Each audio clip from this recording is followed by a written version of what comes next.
Today's episode comes to you from the Blue Chew Studio. When you buy 2 months of Blue Chew Gold, you get the third for free with the promo code MyWorld. You'll also receive an additional 10% off plus free overnight shipping on your first order at BlueChew.com.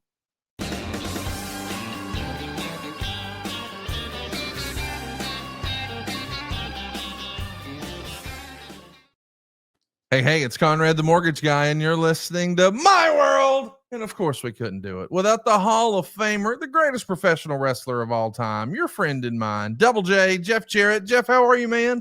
Oh, Conrad Thompson. It is hot. Lord, it's hot outside. Fresh off the plane, fresh back from the Bay Area. What a wild weekend it was for old Double J. Cats football, record crowd, Connie. Military Appreciation Night, we had the 101st Airborne rappelling from the ceiling, and again, a record crowd. The Den, claws out, it's rocking up there. We're in first place in the league and hold first place in a few categories, lead the league in attendance, so I like to tout that as well. But Cats is going good. Then I hopped on a plane and headed out to California, did some buy-in with Renee. How does Excalibur? I don't know how he always phrases that, but we had us a buy-in, and what a damn dude! What a pay-per-view! What a wrestling weekend! I guess there's all kind of news and notes you may or may not hit me with, but there was an anniversary this weekend. There was a bash this weekend, but right at the tip top, I've always said it, time and time again. Nobody does pay-per-view like AEW wrestling. Oh, a cool ass looking brand new cage. Young Bucks are as good or better than ever. Kenny Omega, we could go on and on and on about it, but Willie Ospreay, the Billy Goat, I was very happy for him on a very personal level. He is headed to his home country in less than 2 months' time to main event. The Cathedral of Football turned into the Cathedral of Wrestling for one night. So, Connie, we got a lot to catch up on. And, man, oh, man, I've got one of my favorite little sit-downs that you threw at us that's going to be on this episode as well with none other than Wildcat Chris Harris. So, what's in your brain today, my man? I think you got it all. That'll do it. We appreciate you guys checking us out and hanging out with us. If you haven't already, be sure to hit that myworldpod.com and hit that subscribe button. We do have a very special sit-down interview later on this evening with a very special guest. I think one of the more fascinating figures and stories, and it's a story that you've never heard. How do I know that? Because Chris Harris himself had not ever heard the real story of what happened and his separation with TNA and why it didn't immediately everybody put the band back together. It's a pretty emotional episode. It's a very personal episode. I encourage you to hang tight until the end of this episode, especially if you love the OG days of TNA. And of course, we're doing a lot of this because as you're listening to this, a week from today is the world premiere of Dark Side of the Ring. Now, if you're in the New York City area, there is going to be a screening this weekend, but on Tuesday, July the 7th, set your calendars on Vice TV. That night, you get not one, but 2 episodes. It's 2 of a 3-part series about the story of our great close personal friend, Double J and TNA. So you're going to see a double header a week from today on July 7th on Vice. Be sure to hit that subscribe button here on the podcast as well, because immediately following those episodes, we're going to be live here taking your questions. And you see in the graphic, if you're watching with us now, the Queen may do a run in. She is the star of episodes 1 and 2. I haven't yet seen episode 3. I did see a screener cut of episode 1 and 2. Can't wait to see the final cut next week and hope you'll make plans to join us 1 week from today. Now, we are going to have a regular My World episode next Tuesday morning dropping, and that's going to be with a very special sit down with Karen Jarrett herself. And you're going to hear some things that you've never probably heard before as we give you a peek behind the curtain of the Jarrett household and the mechanics of TNA and the good, the bad, and the ugly of Jeff's relationship with TNA. But then that night, immediately following the show, you get to ask the King and the Queen of the Mountain anything you want. We're going to be live taking your questions. Hit that subscribe button and turn on that notifications bell so you won't miss us. Jeff, are you nervous? Are you anxious? Are you excited? I mean, this is kind of a big deal. And I know that it may not feel that way for a lot of people because, and I think you both you and I are both big fans of what Evan and Jason and the whole crew have done with Dark Side of the Ring. But this is a little different than, because it's not the story of an individual person so much as it is a whole company. But your story is so interwoven with this one. This is something I don't think Dark Side has ever really explored. I'm fired up for it. Are you nervous, anxious, excited? What do you think? Nervous? No, it's in the can. Nothing I can do about it now. But you know what? It just, when the conversations first started going, it was, hey, Dark Side wants to do an episode on you. And, celebrating the 40 years, there's a lot that goes in that. I'm currently, signed, maybe the oldest member of the AEW roster. But, it starts back in the USWA days. So 40 years, and it was going to be, how are we going to tell the Jeff Jarrett story? And by the grace of God, it doesn't end dark like so many of the stories do. So, we've had that conversation, and then, the ins and outs, and now they ended up kind of focusing on the TNA years and all the inside. And, Evan said it himself on a couple of different media interviews already. We could have used a fourth hour, a fifth hour. And I said that, and I'm curious, you got screeners. I've received some texts. I don't know how many screeners they send out to the media, but I think people are pretty fired up. The story's never been told. Never. In so many ways, and a lot of it, and to me, rightly so, I'll stand on it. And maybe some people will say, well, Jeff, why didn't the story? Well, it's a family situation, and I am big on, it's not kayfabe, it's confidentiality. It's we have children and kids involved, and there was some stuff that, to me, at the time, didn't needed to be aired. But a lot of years have gone by, and life is where it's at. And I'm through the dark sides of my career. I'm grateful because they've created quite a few mountaintops. But anxious, maybe a word. Excited, I don't know. We're doing the media rounds when we head up there next week, so quite a bit of media is underway. And I don't know. I'm curious, I guess, more than anything, in this online world that we live in, I'm well aware that you ain't going to please everybody. Matter of fact, not even close to, and you have the vocal minority. But I'm curious to hear, certain folks' feedback and just where it kind of lands and all that. But at the end of the day, there is no way to put the whole story in 1 hour, 2 hour, 3 hour. And so it's curious to see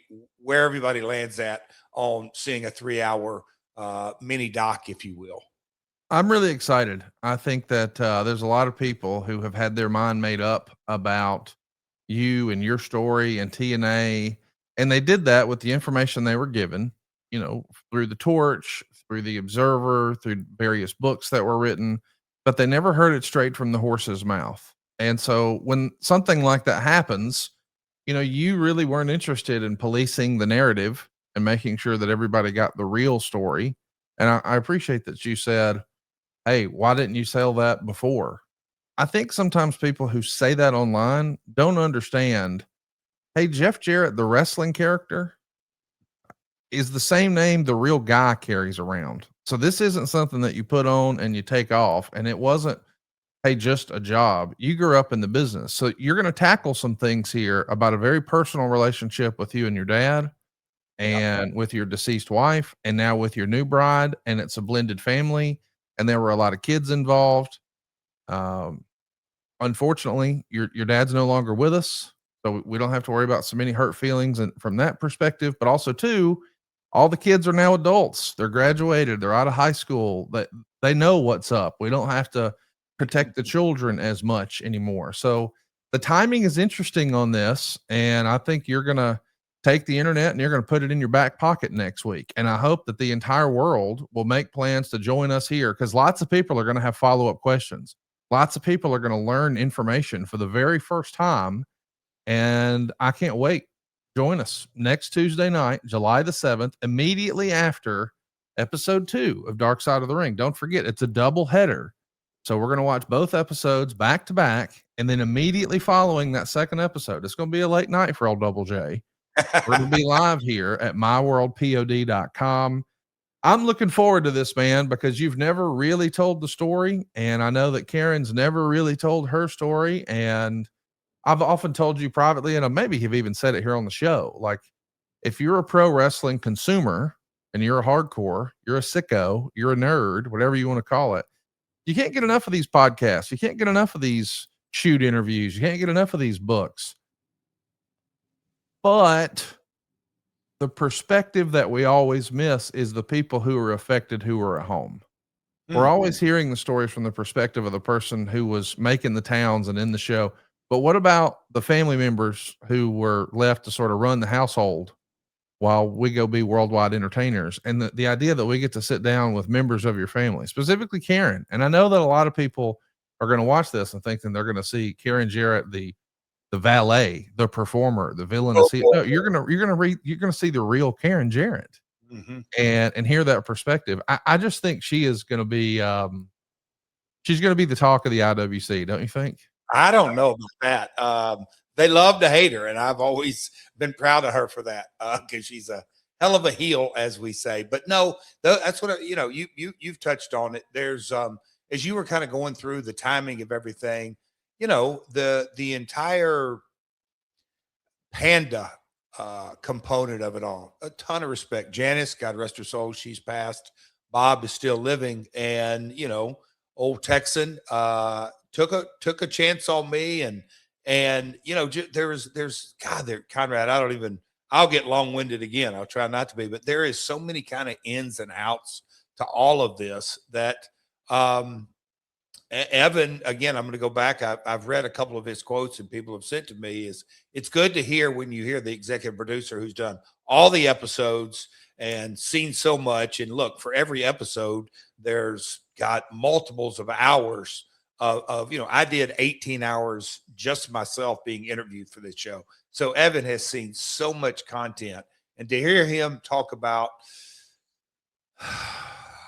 how he views the 3 hour, as a businessman, I guess you could say, that excited me. So, and Jericho, I did his podcast, and he's the narrator on this, and he got to watch a screener, and he's like, man, there's some things in there I had no clue on. And so little bits and pieces of people that are a part of Dark Side or a part of the business, to hear them comment on it, I think that's fascinating. I can't wait for everybody to check it out. Be sure to hit your subscribe button right now and turn on that notifications bell, because next Tuesday, immediately after episodes 1 and 2 on Vice, we'll be here July 7th, live with the King and the Queen, talking about the Dark Side of the Ring. And you can ask whatever you'd like. One question you may want to ask is, hey, how can I take better care of my business? And the answer is Quo. For a lot of us, we're always looking for a way to stop leaving money on the table. I know that's a conversation Jeff and I have at least once a month, but maybe the biggest one as a small business owner, buddy, it's missed calls, because a missed call means money out the door. Well, Quo is going to help you and your team share one business number, reply faster, and stay on top of every customer conversation, so you never miss an opportunity to connect. And that's why today's episode is brought to you by Quo. It's spelled Quo, and it is indeed a smarter way to run your business communications. But don't just take my word for it. Check this out. Quo is the #1 rated business phone system on G2 with over 3,000 reviews. It's built for how modern teams work, and that's why more than 90,000 businesses, mine included, from solo operators to growing teams, all rely on Quo to stay connected, professional, and consistently reachable. Check this out. Quo works wherever you are, right from an app on your phone or your computer, and it lets you keep your existing number. You can add new numbers in or teammates in minutes. You can sync it with your CRM, and you can rely on seamless routing and call flows as your business scales up. Your entire team can handle calls and texts from one shared number. What's that mean for you? It means no more mixed messages or missed messages, either one. No more disconnected conversations. Everyone sees the full thread, making replies faster, and customer feels genuinely cared for. That's what I love. I mean, it shows a united front to the customer. I can't tell you how many times before we'd have this conversation in the office. Hey, did you call so-and-so yet? No, I called him, but I didn't get him. Did you leave a voicemail?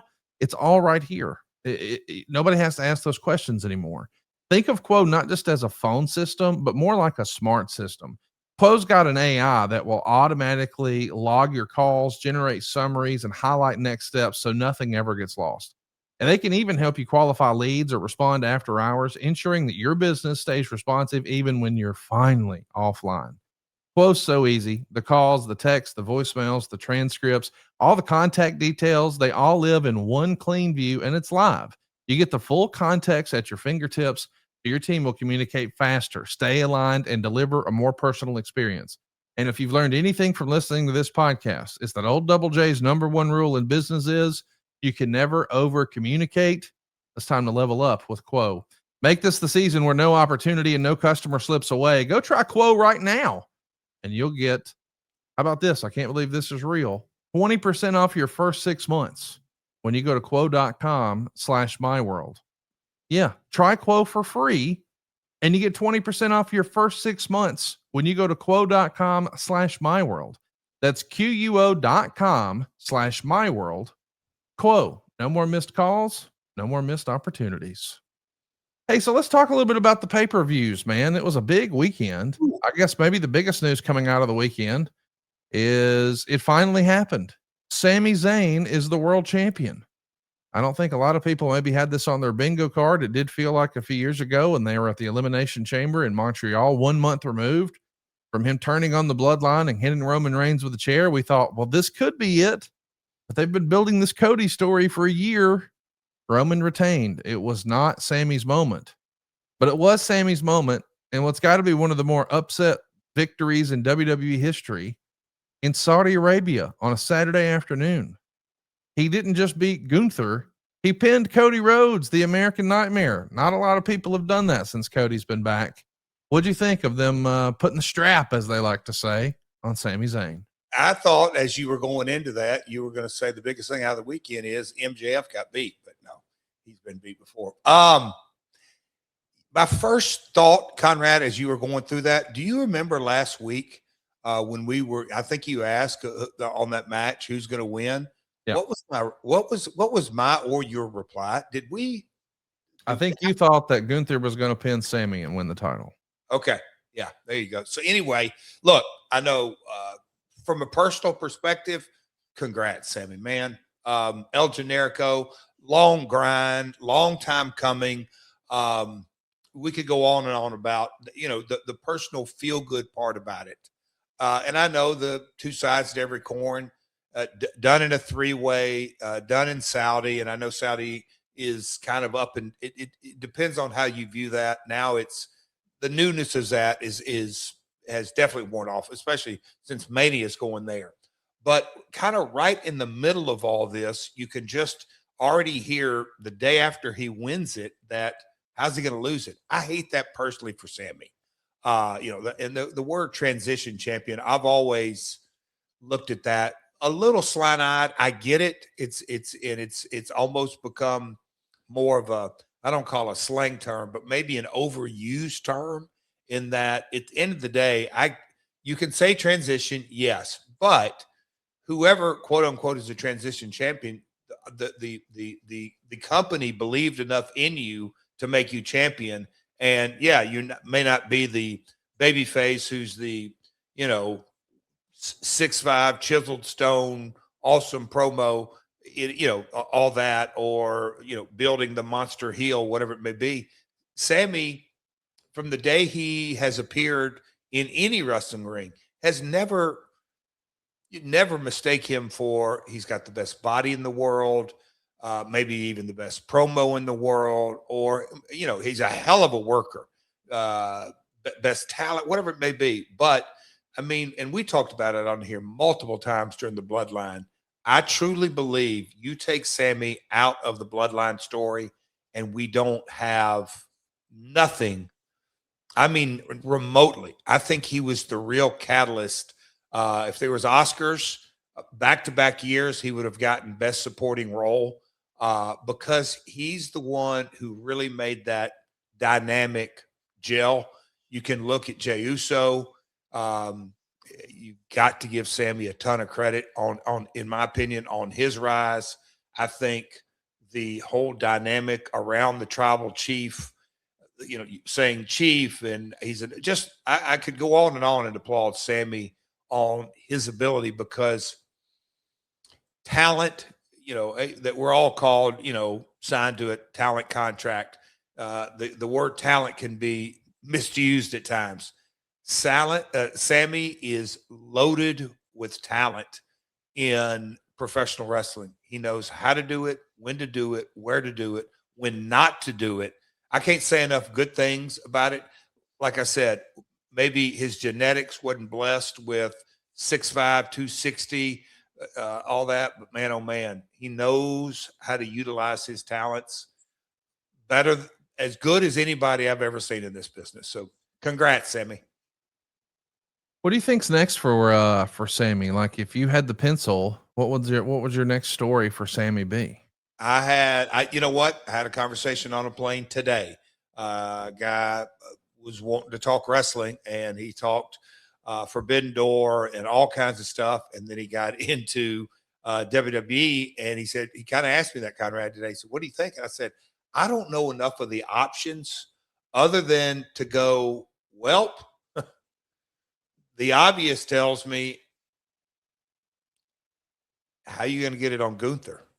And that's an unfortunate, but my gut tells me that's where they're headed. Out of that match, Gunther, was not beaten. So easy storyline, or connect the dots. Gunther gets a shot at it. And I think that feels like the next step. I'm curious to see where it heads to. We've seen Obafemi come out and claim, that he's after Roman and he wants Roman and he's not after Uso and all that sort of thing. But we know when you win King of the Ring, well, you're going to allow yourself to get a title shot in the future. And I could totally see, hey, if they really want to go with Roman Oba, get after it. But there's also been a lot of discussion that hypothetically, maybe, perhaps, Brock Lesnar is going to retire at SummerSlam in Minneapolis. And once upon a time, we thought maybe that was going to be for the world title. So if the world title does go back on Gunther, maybe there's a chance to have that match happen at SummerSlam, Gunther versus Brock. But let's not forget that we're tied at one apiece with Brock and Oba right now. And hypothetically, if Brock Lesnar does Kofi Kingston 2.0 and beats Sami Zayn, I think the crowd's going to hate it. It's another reason to just hate Brock Lesnar. You just pile the heat on him.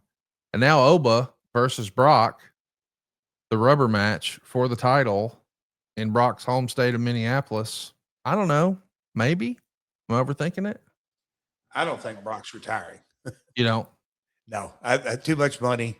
That match he had with Oba, I mean, I think we tracked his age, 40, whatever it was. Man, he is in fantastic shape. Yes. So I don't think age is an issue. I don't think mobility or injuries or drawing ability. And it goes without saying, he's worked for TKO, UFC, WWE for a lot of years. So they are well aware of his analytics, if you will. Yeah. And so I just don't see him going anywhere. I think you literally, and I was counting, I think you just named three Brock matches that are in the can that are sitting there for us. So I don't think he's going anywhere. So pick your, So what was the purpose of the WrestleMania moment then? Do what now? What was the WrestleMania moment about then? Angle. What's the angle? Just kind of shock and awe and get people to tune in. And he got beat, and he's pissed off that he did the job in a few seconds. And so they're just doing it to do it, you think? Potentially. Yeah. I mean, heck, how many times Terry Funk and, Oh, I'm not arguing that. I'm just saying that. Yeah. I don't know. I really don't. But I mean, loser leave towns. And I just think it was a nice curve that a lot of people bid on it, which is by design what we want, and back off to the races. And, the thing that another part of this whole chatter is, What's your definition of pushing a guy too soon? Do you think we're inching toward that with Oba? I Too don't much? know. I don't know. Yeah.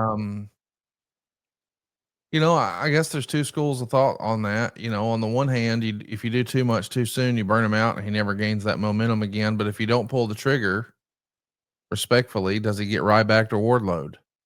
Once upon a time, we all thought, well, Ryback's fixing to be the guy, Wardlow's fixing to be the guy. And then injuries happen or plans change or whatever it is. And it feels like they never really get that same momentum again. Now, I know Ryback is out of the biz and we're hoping Wardlow is back soon, but I remember as a fan watching thinking, oh, well, they're fixing to move him up. And then it just didn't happen. So I do wonder, how the timing of that is going to shake out. But I also wonder, is this just a token thing for Sammy, or are they really going to try to run with it?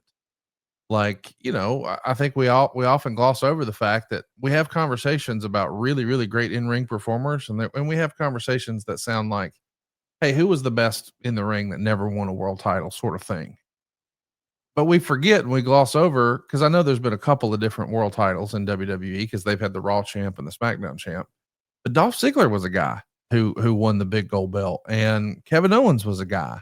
But it feels like once they had that moment, it was hard to get back in positioned in that spot again.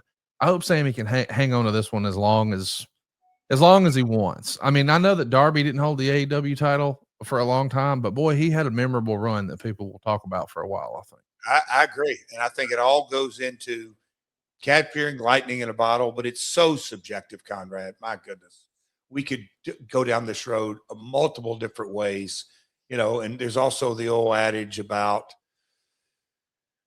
not every talent matches up with the world heavyweight title. It's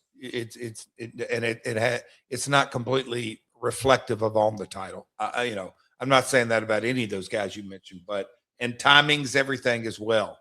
To me, I think the biggest question as it relates to Sammy, how quick do they want to go with Gunther? I know over the weekend I'm putting you in a bad spot here because you were working and you were at the AEW show, but TNA had their Slammiversary show. Did you get to see or catch any of that? Not a bit. Literally not a bit. Worked, and pay-per-view days are busy, and note taking and prepping, and I'm telling you, I know we're going to talk Sam a little bit here, but the AEW, just to get all that stuff in and didn't know which direction we were going to go in on the buy-in. My God, when you start looking at stats, which I love to do, that card was loaded. Loaded. So go ahead. Do you want to talk about TNA or just skip it and go to AEW? I don't have enough context. You tell me. Amazing Red's going in the Hall of Fame. Conan's going in the Hall of Fame. Nick Nemeth is the world champ. The Hardy Boys are the tag champs. You're caught up. Love it. I love that Conan. I heard that in the dressing room last night as I was leaving. Made my heart feel good. Me too. We're all pulling for Conan. You want to talk about an unsung hero who's impacted so many people in the ring, behind the scenes, fans, the way we consume it. Conan's a real trailblazer. And so in a different way, so was Amazing Red. I'm really glad that both of those guys are being recognized. And I think it's cool that Nick Nemeth is the TNA world champion. We just mentioned Dolph Ziggler was a WWE champ. Now he's a TNA champ. Pretty cool. And them taking the belt off of Mike Santana makes everybody wonder, does that mean that Mr. Santana may be headed north? We'll see. NXT also had a big pay-per-view over the weekend, but I know if you didn't get a chance to watch TNA, you certainly didn't get a chance to watch NXT. Let's talk about Forbidden Door, and I know that we want to unpack some stuff in there. What did you think? Because I know there's been a big debate about.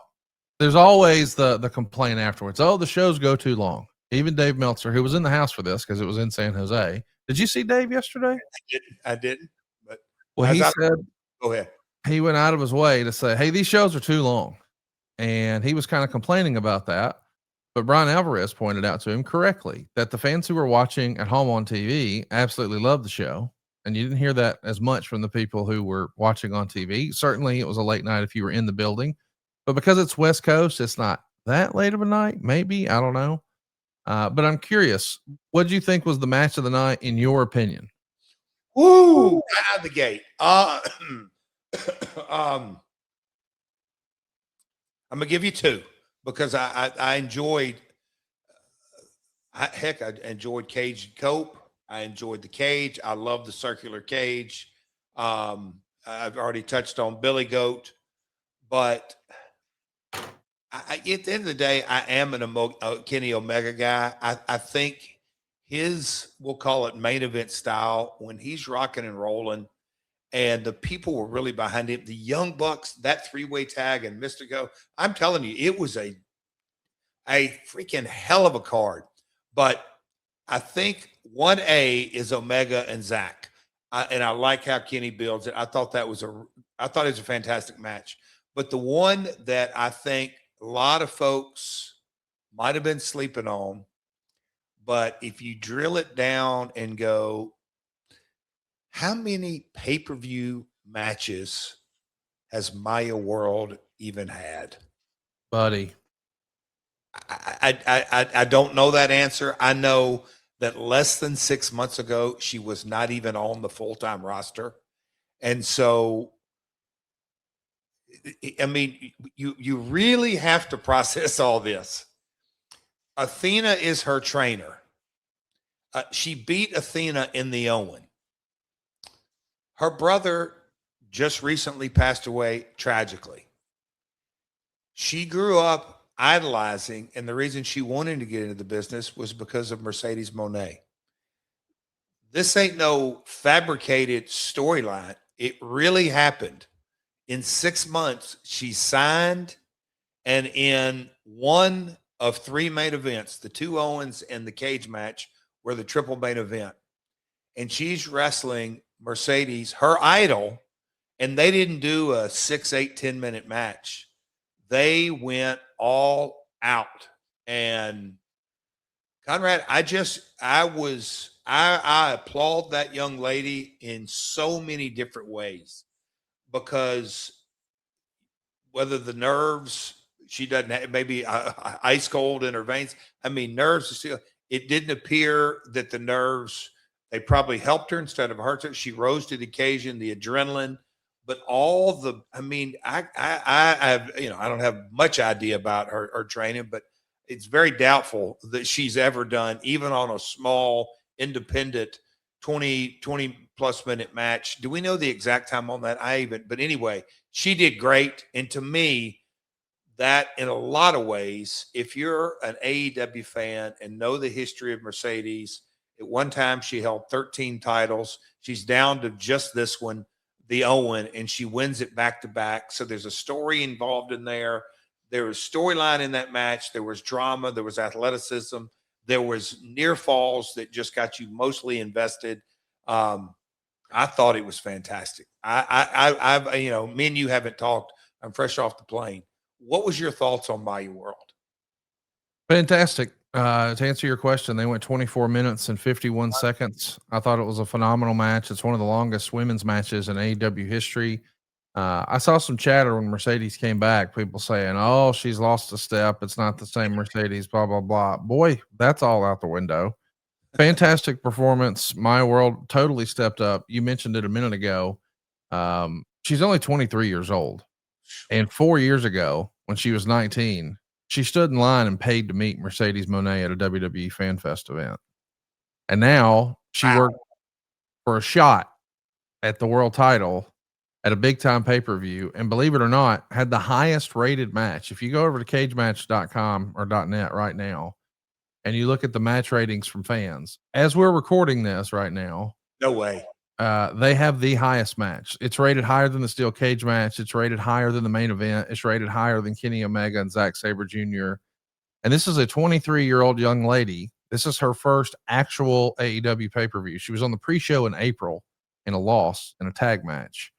So to be in a singles match, and the whole idea, I don't know if you recall, but as the rumor and innuendo goes, there was a couple of gals who maybe weren't thrilled with their creative, and they just kind of walked out, and they needed some last minute replacements. And hey, here's two gals backstage. We'll throw them on there. And then somebody misses the tournament. There's some business to attend to in Japan, and they got a personal issue and they got to go back. And she answers the call just days after her young brother passes away. And fast forward, now she's in what feels like a main event against Mercedes Moné. And it's the highest rated match on the card, where a lot of people are saying this is one of the best Ring of Honor or best AEW pay-per-views of all time. As we're recording right now, it's the 6th highest rated on Cage Match. So you go back 7 years and they've been cranking these out like every month. Jesus. And she had the best match on the card. It's a movie, it's a story. And I think we're all pulling for her. And it is proof that you can make somebody, don't you think? Okay. Did you ever think you'd see the day that Cage Match and The Last Outlaw came up were totally in alignment? And I mean that. 5 title matches total. What was that, like 13 total matches? And so, and I'm saying that to say, I do believe, whether you're a new fan, an old fan, a hardcore, just all the above, the story of my world, I don't know, need to say anymore. It is authentic. It's not fabricated. You talk about becoming, and I'm not going to say it was that's why I think, it was not flawless. It wasn't perfectly executed. And I'm saying that with a shitload of respect for it. It was aggressive and hard hitting, but emotional. Just the fact, just all the elements, man. Wow. I didn't know it rated that high and online, because I have it, dialed in too much. Interesting, but yeah, hats off. And there was a lot of good ones. Damn. The other thing, Conrad, that I want to mention, that I was going to maybe get a little feedback from you. I have always been a huge fan of this guy. When I dialed in and did some research on him, and I knew of him peripherally through the years, but my man Jay White, he has had the injury bug, and so I can't really say, and maybe some people disagree with me, I can't say that he really has ever gotten the momentum that I think he can get behind him since he arrived in AEW. It's just, for one reason or another, and injury bug and all kinds of things like that. But when he appeared last night, the reaction he got, and I know the table was set perfectly, but boy, oh boy, the Bang Bang Gang, that felt like a whole cool, hip, young, cocky, arrogant, and then there's their leader. It felt, I was happy for all of them, but Jay's return was well done. But man, oh man, I'm excited to see where they go as a group. Jay White made his return after a long layoff. His last match was March 29th, 2025. He hasn't been on an AEW pay-per-view since 2024. So big welcome back. We're all looking forward to that. And I can't wait to see what's next for my world.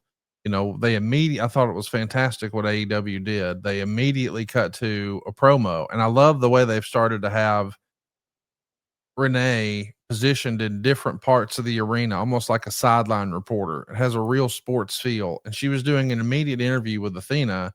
So it feels like she's on a collision course now. I hope that that's something that we get to see paid off at All In. We'll keep an eye on it. But her story, it feels like it's a dream come true. It feels like it's an answered prayer. And speaking of that, I know that we've got a very special sponsor this week, Jeff, something that's near and dear to your heart. There's a great organization that I wanted to give you an opportunity to chat about a little bit. Yes, sir, man. I'm telling you what, Conrad, when they reached out and us here at My World and you and the whole team connected, I said, man, this is, it's cool. So I do want to tell you about a really special organization doing some great work in old coal country. Yes, Eastern Kentucky, old Harlan County, Kentucky. Since 2022, the Harlan Mission Outreach has been serving people through a unique year-round outdoor drive-in style ministry. Every week, they brought people together, supported their community, and provided a place where folks can find encouragement, connection, and hope. Over the last few years, they've helped people facing cancer treatments, disabilities, anxiety, addiction recovery, and many others. They've built a community that made a real difference in a lot of lives. And I mean that, a whole lot of lives. Now they're working really hard towards something big, even bigger. After opening at an abandoned mall property in back in 2022, Harlan Mission Outreach is building a permanent home. Finally, thanks to the generous donation of land, construction is already underway. They're now just $44,000 away from completing phase 2 of the project, which includes a youth and outreach building, restrooms, and an outdoor worship stage. The final phase will pave the way for a parking lot, making the property safer and more accessible for everyone who visits.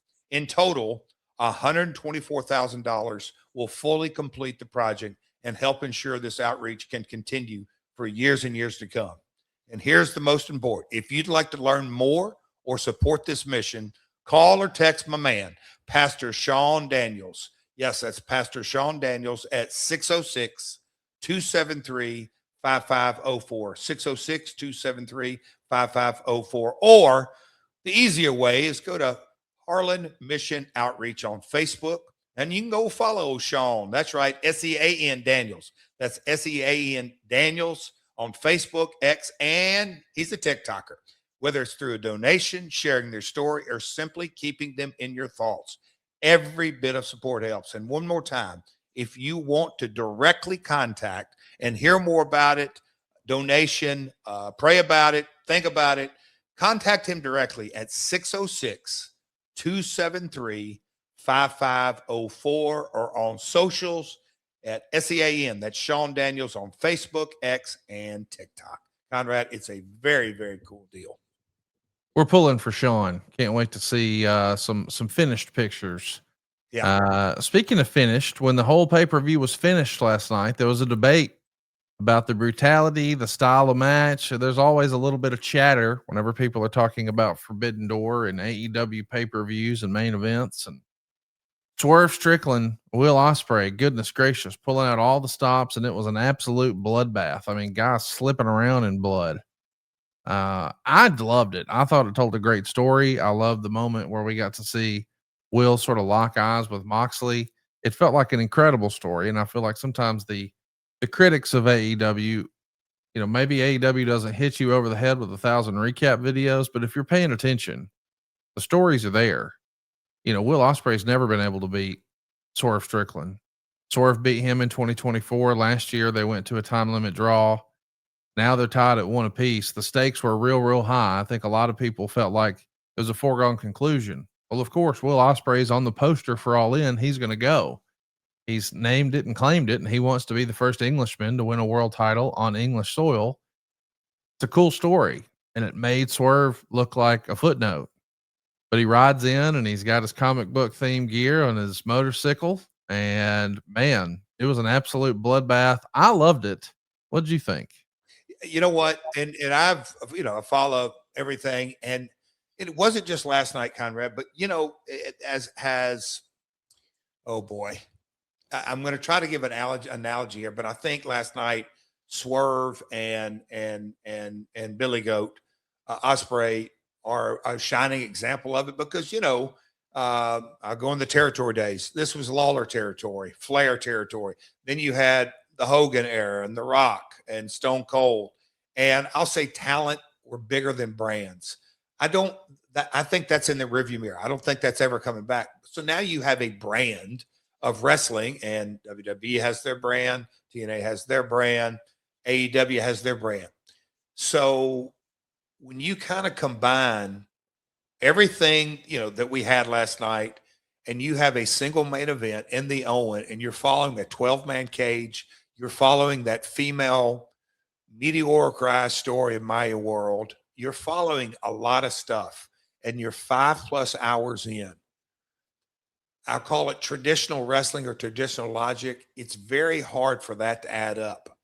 But we live in such a different, I think, ecosystem of professional wrestling that Look, you may not have to watch every episode of Dynamite or Collision and not every post or TikTok or whatever it may be. But if you're immersed in in the product, you follow what's going on in different things.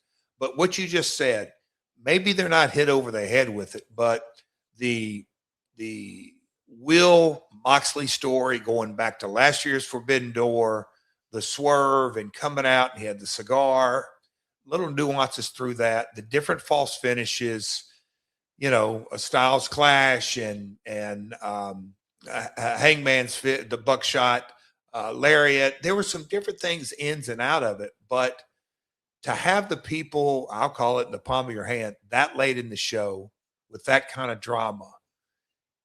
Yeah. Okay. So Osprey was on the all the marketing assets.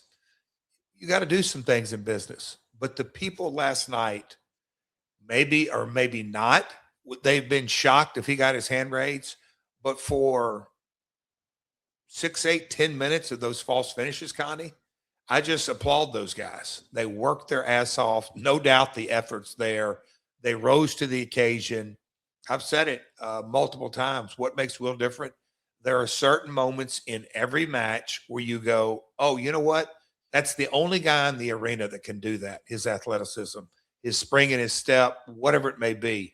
And so congrats to both those guys. And again, everybody in the arena knew Will is going to get his hand raised. And what's that mean? Yes, he won the Owen and he's going to get the cup and get his hand raised.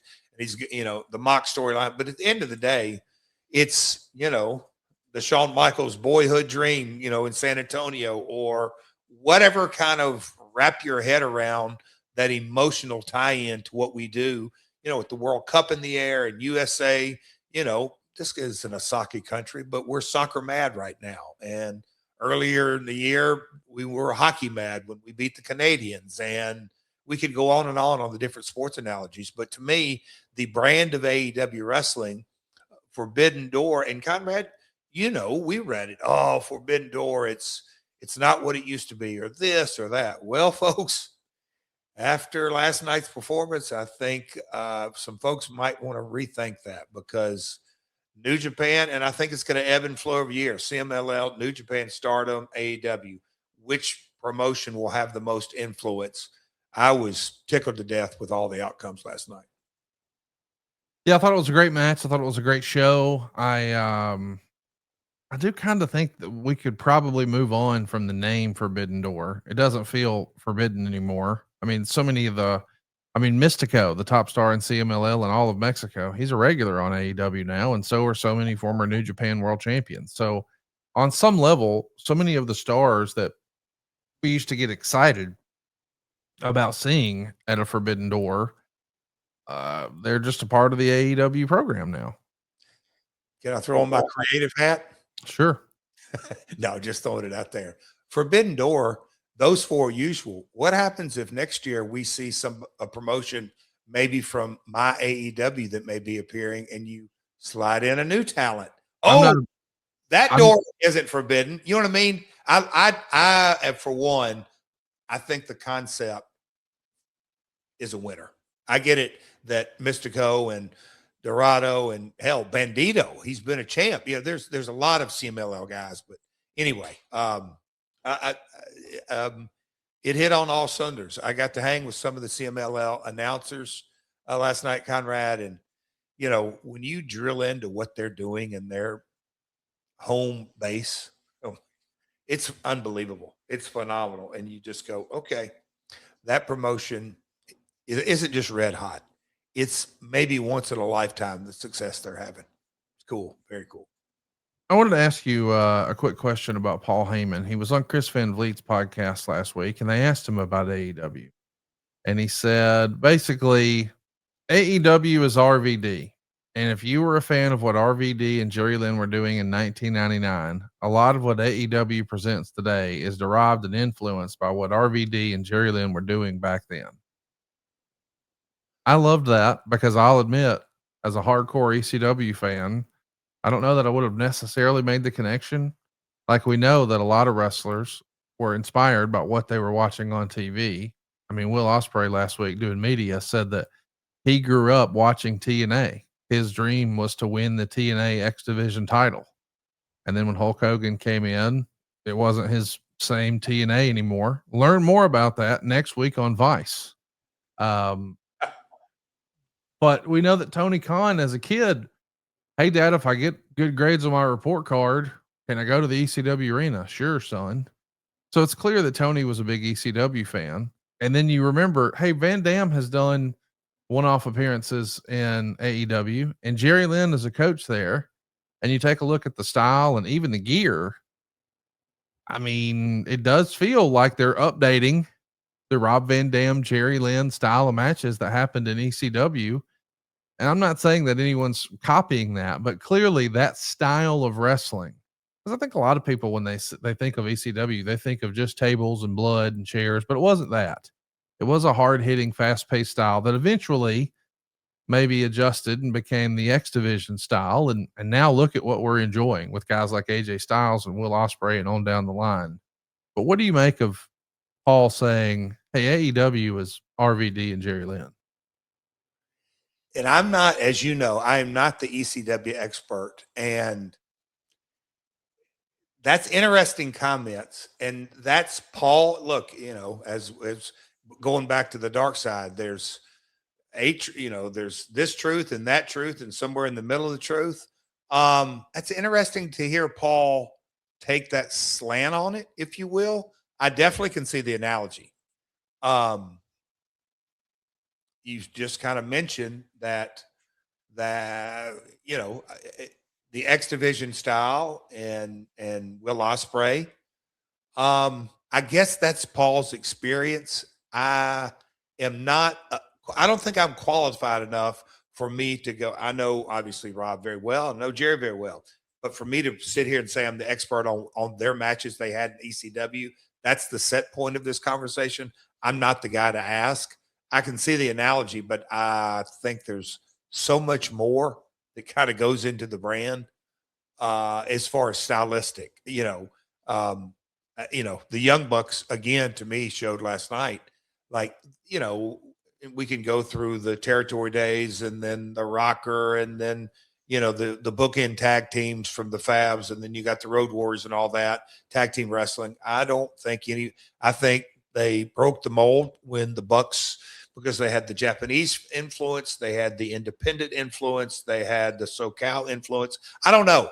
That's interesting. I can see where Paul, I respect that he's saying from that. I'm just not the guy to ask. I don't see it because I'm not qualified enough to watch those matches. Are you qualified enough to have an opinion about Mercedes Moné posting on her IG, Wrestle Dream 2026, Mercedes Moné versus Bailey? She used Bailey's real name. What do you think of that? Stay tuned. My gosh. Saw that on the plane. Actually, he's in the air when I saw that. I'm like, that's interesting. Not a lot of gray area in that post. Interesting indeed. Speaking of interesting, do you ever notice how the second you Google something, suddenly it feels like every ad you see is about that? Or maybe you try to watch something while you're traveling and it's just blocked.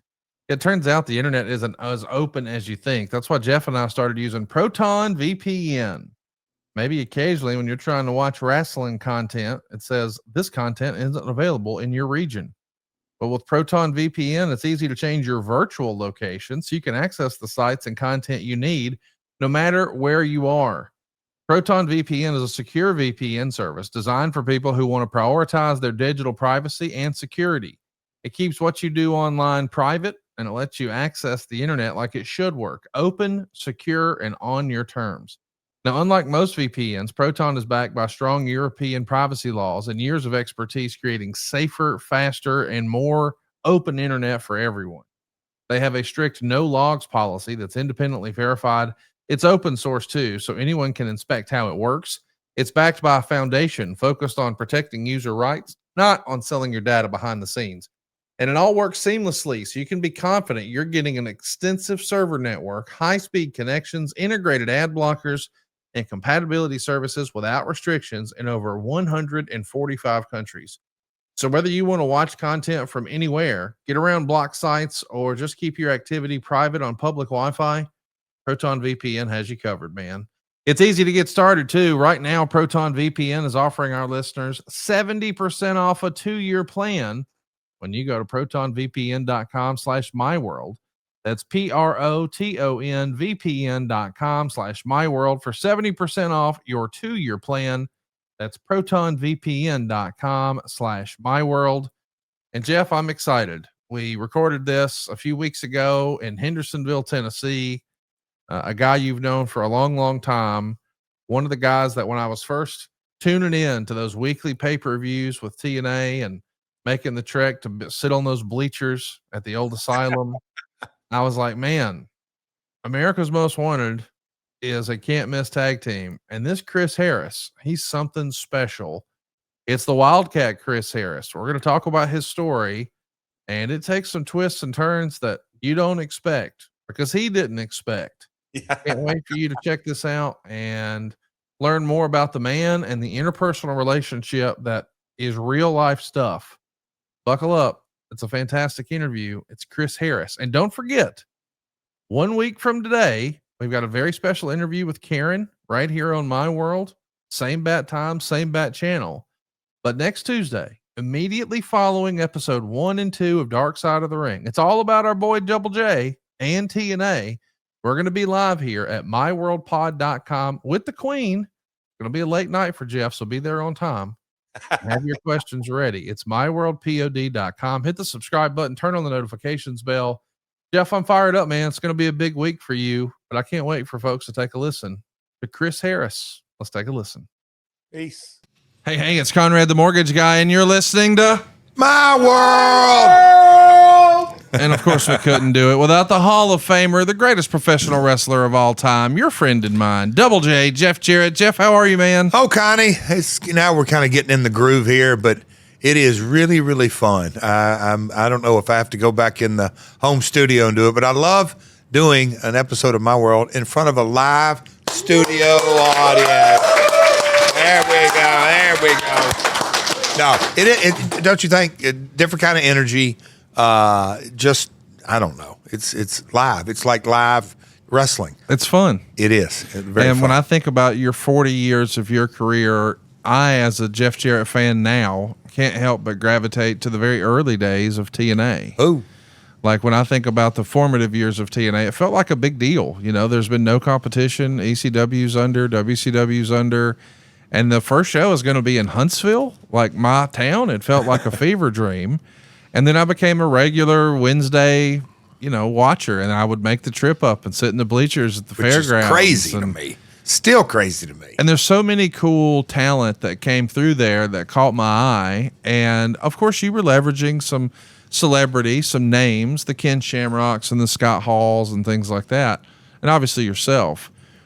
But there was a real emphasis on growing homegrown talent. And a lot of people caught my eye. I'd never seen Ron Killings before. I'd never seen AJ Styles before. And one of the early, I think, really anchors of TNA was a great tag team. And it was one that we hadn't seen on Monday Night Raw. We hadn't seen on Monday Nitro. This was a TNA original tag team, sort of FTR before there was an FTR sort of thing, as far as being like, oh, okay, these aren't two individuals that we've put together. It felt like a polished tag team, but it really wasn't. You were creating that in real time.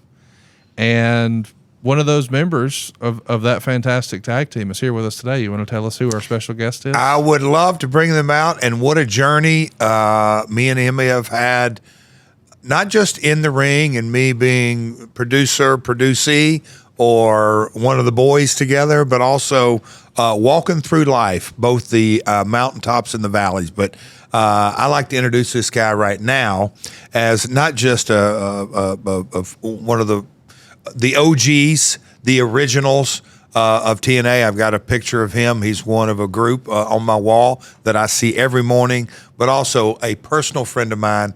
Let's bring him out. One half of America's Most Wanted, Chris Harris. All right. Look who it is. Look who it is. And you know what? I'm going to get on him right now. He's got his fanny pack still. He did. He's always been a fanny pack guy, Conrad. Yeah. Always, literally. I mean, it's funny. He walked through the door, and I can remember him. I've updated because it's a shoulder. But it's still a pack. He's always had that. He used to have the real fanny pack. Him and a lot of people. I don't even know if they're completely aware, but Conrad, you're going to steer this ship. But how close him and Chris Abyss? They're from Cincinnati area, and they really cut their teeth together way back in the day. But Abyss to this day is a fanny pack guy. So the fanny pack is still running deep in Chris Harris's world. Some things you just can't let go. That's right. Well, we greatly appreciate you being here. Yes. I've always been such a big fan of America's Most Wanted, and I've told Jeff many times on the show, like, it was a real highlight of those early days of TNA, and I appreciate you making time to come down and visit with us today. But I was surprised to see, and Jeff, you may not even know this, did you know that America's Most Wanted is back together in 2026? They've been working shows together. They've been doing, yes, I'm aware. Me and him stay in contact via text more than phone calls, but yes, I'm aware of that. And look, you know me, I'm a wrestling junkie. I keep tabs on everything. I'm curious, Jeff, how did Chris wind up on your radar from the very beginning? He's going to have to refresh my memory more, like the original set. Because there was so much during that time, so many people, and I loved it, wanting an opportunity. But Chris, what is the specific, like, the day you came on the radar? Was it a Burt Prentice show? I believe so. We met in WCW. Oh yeah. So I was there that last year and didn't have a match, but I actually got to work with Jeff sort of directly because of the Sting thing. He was a fake Sting. Yeah. So you know that. You know that kind of, yeah. Go ahead, tell that story if you don't mind. So they had me as a fake Sting. It was a program with Jeff and Sting, and it was actually it was at Halloween Havoc 2000. So there were other Stings there, but I was the Crow Sting. I was the one that came up from under the ring, and I actually had the pleasure of whacking Sting with a guitar that night. So, but no, that was a lot of fun. I got to work with Jeff, and so I think after that,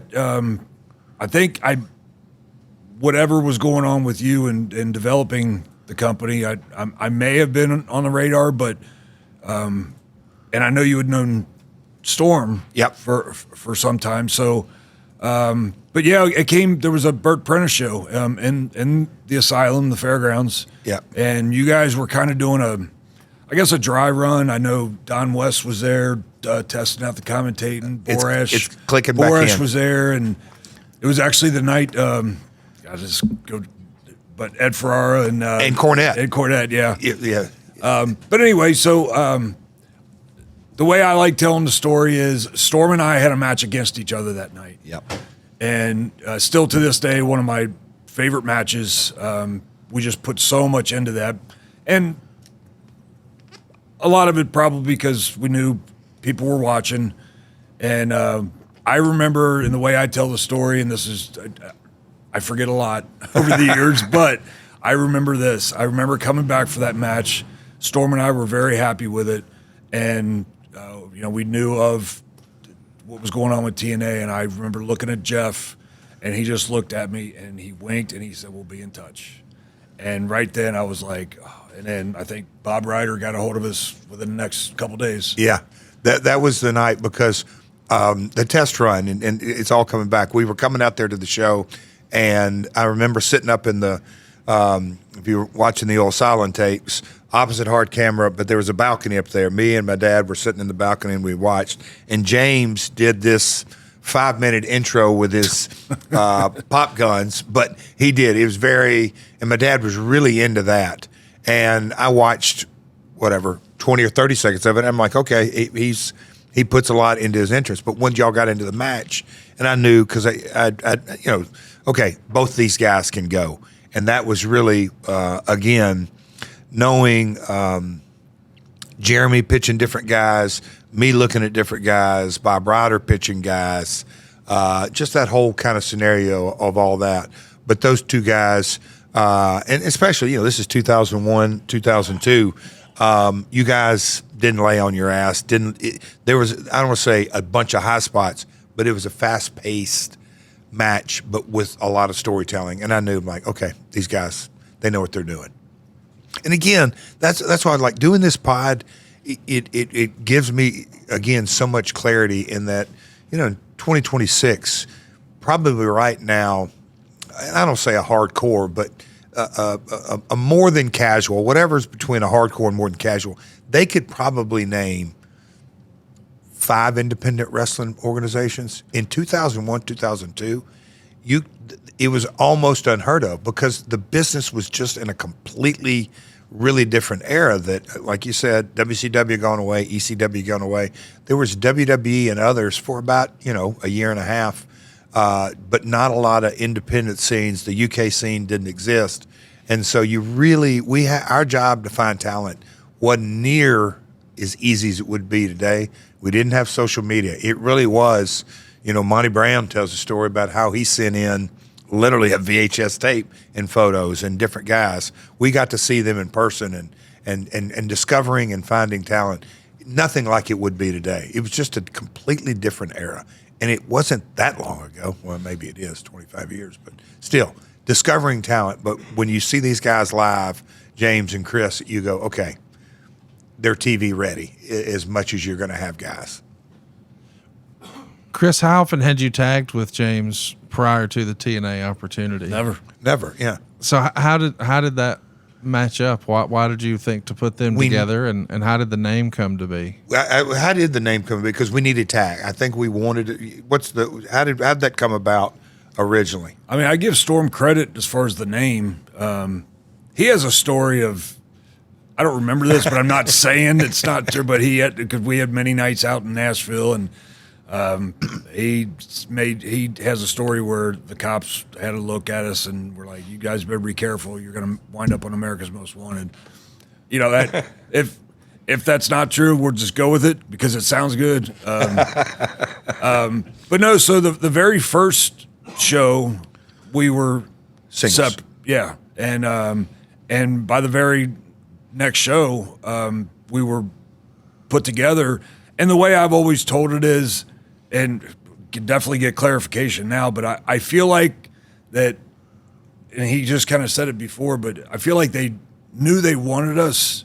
They just wasn't sure what. I mean, there were so many moving parts at that time.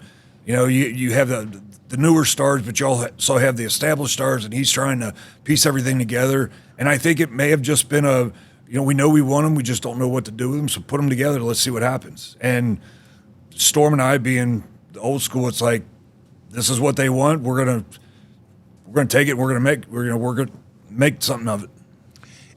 That's it. And the aggressive part on their nature, again, as those early days, and again, the podcast gives clarity. Is I was much more concerned about taking a step back and getting the heavyweights, the tags, in the X division, like at the top. How are we going to tell 3 stories?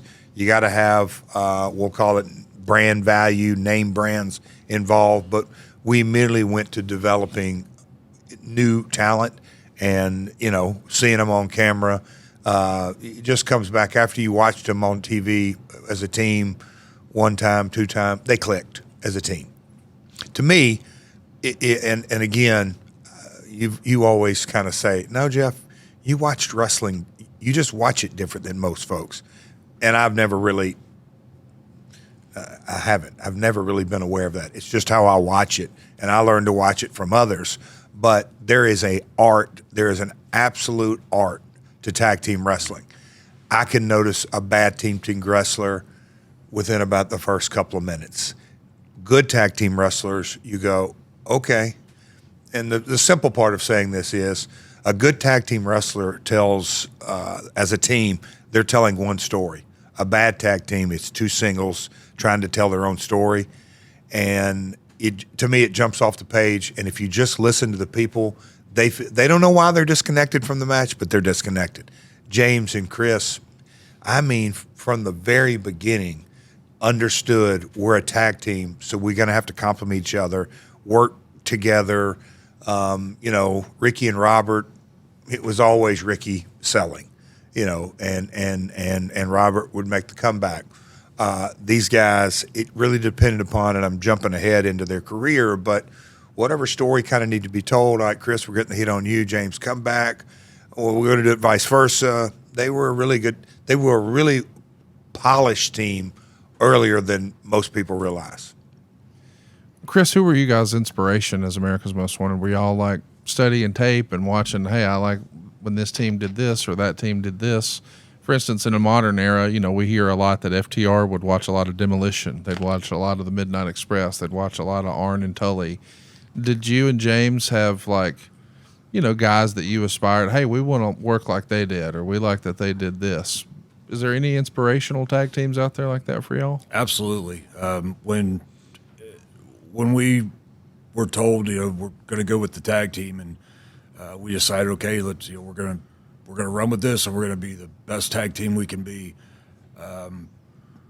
Being that, I came up in the 80s and early 90s of wrestling, I just went right to the I love that you said the art, because there is such an art of tag team wrestling. But I look back at Midnight Express and Rock and Roll Express. One of my favorites were Arn and Tully. I just love watching those guys and just the chemistry they had. And but it was all the tag teams back then. I mean, the Hart Foundation, Demolition, but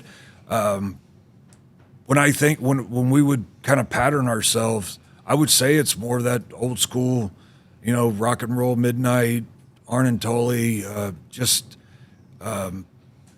was just fascinated by, because I've always said a tag team, you can also make double the excitement in a tag team match than you can in a singles. There's just so much more you could do. And so both of us, we look back at the old school of teams like that, and that's kind of where we went from there. And we just, the chemistry was there from the start. We always had chemistry as opponents, but then the chemistry just blended in right there as a tag team too. And just watching those old school teams.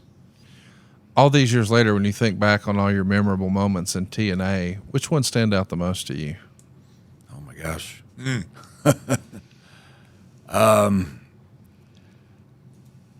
mean, I would have to say my program with Jeff. I've had so many great tag team memories, and there's a number of those. But in those early days, Storm went down with an injury, and I was kind of given an opportunity to do a little singles thing while he was out, which I was very fortunate to have, because a lot of times when one tag team guy goes down, the other one kind of shuffled aside, and I was kind of given this opportunity, and then had a great feud with Jeff. And it was almost as if I had a couple years in the tag team side. This was kind of just kind of let me know that, hey, I could still do the singles when I need to. And we had a great build up, great story with our one big match for the NWA world title. And that's one of my biggest moments, especially from the Asylum days. But man, we had such great programs with Triple X. I mean, everybody talks about the cage matches, Team 3D, the Naturals. So many highlights, when it comes to the tag team scene there. It's with him. I would have never thought. You probably don't know this. I would have never thought he would have pulled that out, the Asylum days, because. And you clicked. That's right, James. Because I was like, why did we have the single run? James got hurt. Yep. Yeah. Russo was whatever, a huge Chris Harris fan. Like, bro, this is I mean, he was right. He was so into it. And I was just like, man, he's a tag team wrestler. I don't know about that. Russo wanted to switch the title. Like, he was adamant. Remember this? I've heard that, yes. Yeah, I mean, he was, and I'm just like, dude, we just got, and I don't know who I'd won it from or who I was headed toward, whatever. And I'm like, no, this is a good program, and let's keep milking it, because the people in the Asylum, they loved those guys. And then, I don't remember the imagery, but when they loved him as a tag team, but Chris coming out on his own, I mean, they loved him. And again, kind of that built-in Nashville audience that people didn't really know, but they're like, all right, this guy's over. And so we were going, I don't think Russo ever clicked on that, but he was adamant. He said, let's switch. And I'm like, no, dude, I just don't think it's ready. Vince, and if we ever get a chance, Vince got mad at me, like pretty mad at me, like, dude, that's not the right call. We've got it right. I said, I don't want to switch it because we're going to have to beat him. And then James is going to come back, and then you're going to have, hey, he just had this world title run, and now he's I said, I just don't think it's good for him, me, or anything like that. Anyway, so it's funny that he said that. But we had a really good, out of the Asylum programs, and Raven was obviously, that's probably at the very top of my single program. AJ, because he was an unknown talent coming into, but the people got really behind him. There were a couple of different ones in that period, but the Chris one storyline, to me, came out of nowhere, but man, oh man, it was the people, they hated me. They hated me when he didn't win, but that was a fun one. But the program that I remember, kind of like a proud papa, is that Naturals, those guys, they're from this area. I don't know how many times they've worked together, but just over and over, they were great tag matches. And those guys would always, I can remember as a producer, they're going to get a set of heat, do the comeback, and I look on I'm looking at the timing sheet, and I'm like, holy shit, they got like 9 minutes, and they're already in the comeback. Oh shit, they're going to go early. And I've done this many a time. They're going early. Guys, have the match, because they're already into the comeback, and I'm wanting to make sure that the next match up is not thumb up their ass. Be ready to go. They got 9 minutes to go. There's no way. And sure enough, they would throw enough curve here and enough curve there and enough curve there, and then do like in the tag, the waterfall and all, whatever kind of deal. But then ended up all 4 guys down out of a false finish, and then they'd go another 2 or 3 minutes, and they would hit their mark and hit the time. And to me, I'm just like, son of a bitch, what of a match. But as a producer, you kind of get a little angst and like, no, they got this. But I'm like, no. So that's kind of an inside baseball timing wise, but they were a really good tag team. But the Naturals they mentioned, Triple X, those were 3 guys that, I don't think if those 3 guys, that whole tag team kind of group from 2004 to about 2009, the tag teams, all that, if they were to come on today, Triple X, it would be, they were really modern tag team wrestling. But when they worked, again, Bubba and Devon coming over, they had their WWF run and ECW run and all that, but they did a program with them, and I just can remember going, just a massive contribution to the show, because they'd go out, and they always wanted, can we get a few extra minutes? Anyway, that program I thought really showed how good they were as talent. Bubba and Devine got into it, really got it. Anyway, that was I thought that was their best program. Chris, what was the moment when you felt like, hey, we made it? This tag team thing is working. TNA's got some momentum. Was it working with the Dudleys? Was it something else when you felt like, oh, okay, this is working. We made it? Probably a few years in, once the chemistry was going well, and the reaction was going well, and the storytelling was going well, and we had some great programs. We were big, as he said, the crowd was into us. We were big baby faces. When the Dudleys came, we had just turned heel with Jeff. Mm-hmm. And so with the Dudleys coming in and going right to a program with them, and you're right, Bubba and Devon were so into this that they did everything they could as baby faces to help us produce heat.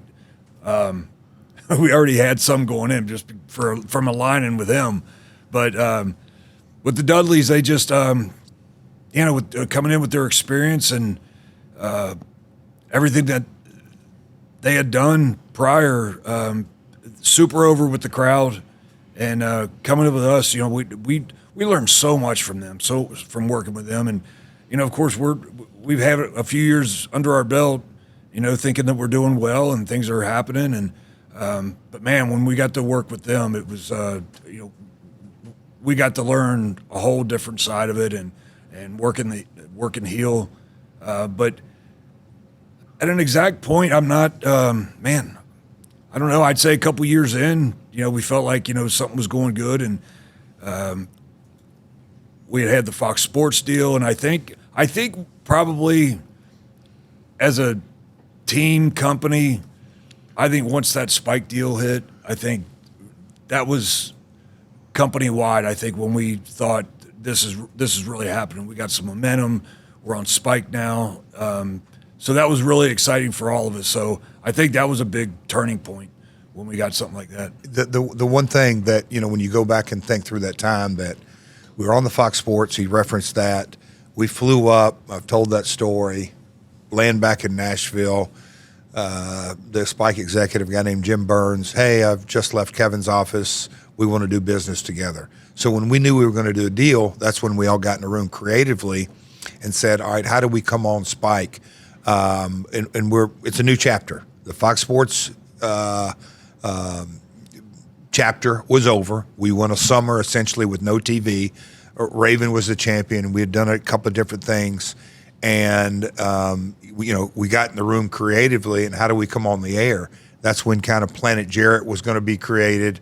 We switched the title up in Canada to me, and we wanted to come on the air, and it was Planet Jarrett. And the kind of the look and story we wanted was, I knew my role, but Chris and James, younger guys, Gail, Kim, that was what we presented right out of the gate. The heel faction, me single, them tags, Gail, we didn't have the Knockouts division, but that was kind of what we put forward coming out of the gate day one on Spike. And the numbers speak for themselves. It took off, and the ratings were great on that Saturday night time slot, and that progressed, and we went through that till you guys were the anchor of the tag team until, contract, and we'll get to all that, but they were the anchor of the tag team until we got really to the 2 hours. I mean, that whole run, it was that tag division with, we've already referenced 4 or 5 tag teams, but they were the anchor of it. All right, real quick, need to remind you, this episode is sponsored by Blue Chew. Guys, do you have what women want and need? I mean, I don't know. Maybe when the vibe is right. But a good consensual appointment never hurt. Rock your world with Blue Chew. They're sponsoring the podcast and sponsoring your bedroom performance. They've got a new arousal boosting formula where you're getting turned on mentally and hard physically. Bricked in the brain, bricked in the body. I saw a Blue Chew wrapper on the street the other day. That's a walk of fame. Blue Chew Gold is better than sex in a tablet. They combined 4 ingredients into one powerful solution. 2 ingredients get you hard physically, and 2 support arousal and desire in the brain. It works fast and it lasts. Guys can now have a complete experience in the bedroom with Blue Chew Gold, and that's a reason that Blue Chew is the #1 brand for better sex. Experience it for yourself right now at BlueChew.com. We've got a special deal for our listeners. Right now, when you buy 2 months of Blue Chew Gold, you get the 3rd for free with the promo code MyWorld. That's promo code MyWorld, and you'll also receive an additional 10% off plus free shipping, free overnight shipping on your first order. Just visit BlueChew.com for more details and important safety information. And we thank Blue Chew for sponsoring today's podcast and, of course, the bedroom. Come on. Chris, when you think about your time in TNA, do you think about Nashville or do you think about Orlando more? Like, which is more synonymous with your tenure in TNA? Wow. That's a good question. Yeah. Because it's kind of the tale of 2 companies a little bit, isn't it?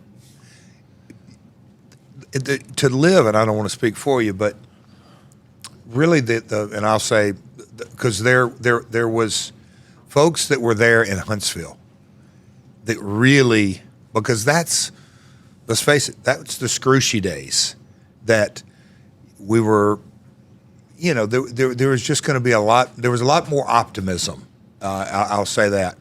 And then, 6 weeks in, Chris and a few others knew that we went from, oh shit, we don't have no money. Real life feaster fired. Big time. To, okay, Panda's coming in.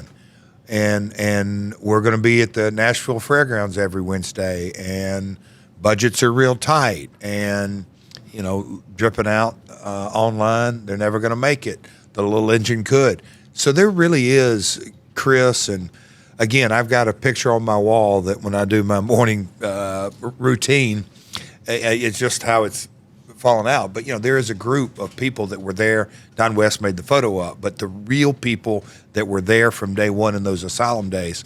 So it is a tale, but as I said here today, those that didn't get to experience the Asylum days, they really don't know what they were missing, because it really made, I don't know if you remember this, but when we were going from Thursday night out of prime, off prime to prime time, I remember we got a call, and I was either in Orlando or we just found out the night before, but before the tapings, everybody gone through, we kind of got I hated team meetings, but I had a quick team meeting. And that's when I said, hey guys, I just got the word. Just want to let this out. I want you guys first to know we're going to prime time. Those kind of little messages to someone like me or Chris or James or AJ or Borash, we knew really where we had come from. To get to prime time was gigantic. So I'll let you answer, but it is a tale, but man, you certainly don't have Orlando without the Nashville days. The Orlando days, I think, because so much was going on and we had the great momentum, I think that might have been some of the more special times, but we wouldn't have that feeling without the Asylum days. So it was always good to, remember this. And you mentioned the little engine that could. I mean, it was a big struggle those first couple of years. So it was always, we were going out, and at least on our side, it was like, okay, we're going to do our part. We're allotted this much time. We're going to go out and put the best match that we can in this time. And everybody just did their own thing. And I think you would agree, we had such a great team of talent that everybody did what they could to perform to a high standard on the show, and everybody did what they could to make the whole package. And it was just a big fight to gain that momentum, so that when we did have the Orlando, it's like, man, and then the highlights just kept coming. So I think probably more highlights once we got to Orlando and Spike. But man, it's really nice to be able to look back on those Asylum days and say, man, we had this to help build us for that, get us ready. Were you creatively fulfilled as a tag team wrestler? Like, I know you started as a single, you come into TNA, they put you in this tag team, you have all this great success. Was that how you saw the rest of your career going, or do you think you always kind of wondered what a singles career would look like? Or I was very satisfied with what we were doing as a tag team. Just so many experiences, and even though the chemistry I felt like was there from the beginning, it just got better and better as we went on. So I think in the back of our mind, as is with all tag teams, eventually it would come to an end, right? And then we would maybe go on our way, but we weren't in a hurry to do that. And there were even times, I love Vince and I defend Vince a lot, but there were at least 2, maybe even 3 times that, because Vince likes the hot shot sometimes. So, we were successful for about a year or so, and then there was already talk of breaking us up.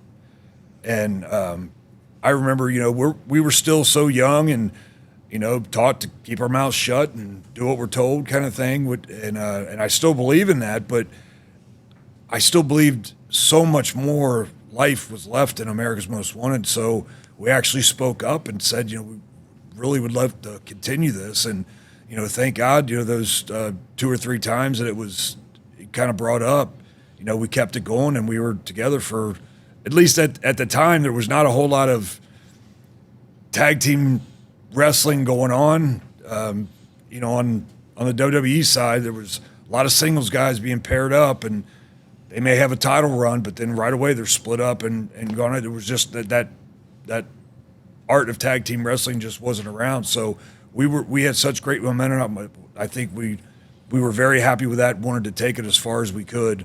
But yeah, I think there at some point we knew that it would eventually, something would eventually break. Jeff, he's mentioned, the obvious is a lot of tag teams get together and then they have the inevitable story of breaking up, whether it's the Rockers or the Hart Foundation, or you see a lot of really successful tag teams break up and then, they try their hand as singles acts. Did you have that in mind from the very beginning with America's Most Wanted? I am definitely not one of those guys. And just because it was clicking and it was working, and I always looked at, and again, I think it's the influences, and I may be overly cautious, but okay, you absolutely can create the right story, and with jealousy, if you're splitting up either way, if you're splitting up a babyface team or a heel team, it's all about ego and arrogance. It's the death knell of either side. But to me, I always looked at it and said, okay, split them up. Marty and Sean's the easiest one. One's going to succeed and one's probably not. It's just kind of the nature of the beast. I think Ricky and Robert would be another perfect example that, when you split them up, and I always looked at these guys is, okay, after they work the program against each other, where are they going? What's going to be the upside? Like, what's the benefit? And I always thought they were more valuable as a tag team. And again, I knew the ebb and flow. We didn't have the luxury to have, a gigantic roster. Hey guys, we're going to pay you, go home for 3 months. That we weren't going to have that luxury. But Russo, and he mentions that, Vince, again, bro, I write it as a TV show, not as a wrestling show. And I said, well, it is a wrestling show. Hate to break that to you. It is a TV show, but the TV show is professional wrestling. So that whole argument, but he would always want to speed up, and not just them, anything, break them up. And I just, Dutch wasn't a fan of it. I wasn't a fan of it. There were others, but he wanted to break it up. And specifically these guys, I just didn't feel that it was going to be in the promotion's best interest or them personally. And I'm like, until it starts to break, because I saw no chinks. And again, bookend tag teams, demolition. I think as an industry, the mid to late 80s and even into the early 90s, you can look at all kind of WCW tag teams. The bookend tag teams, where they're demolition, the Moondogs, where they're not, you can't really differentiate. James and Chris, personality-wise, inside the ring, outside the ring, I can't say they're opposites, but they're very different. But the connection of the two worked. And so that's why I said it's real chemistry with the people, not just them in the ring, but they have real chemistry. Their moveset was different. Why screw with it? And so I just never saw that as an upside. And that's my philosophy to this day. I think there's so many things that, it's wrestling, they're tag team, you got to break them up. No, you don't. No, you don't. I guess modern day FTR. I mean, they're a hell of a tag Nobody team. wants to see FTR break up. No. Yeah. No, and they're not bookends. They got different personalities and different mindsets, different moves, but they don't want to see it. The business has matured or continues to evolve. I think we're all, as a fan, much more in tune and aware of that. In 2007, 2008, 2009, people were like, no, they're a tag team. You got to break them up. No, you don't. Chris, did you prefer America's Most Wanted working as baby faces or heels? What was more fun for you as a tag team? Oh, wow. I mean, I feel like it's a common answer to say you have more fun as heels.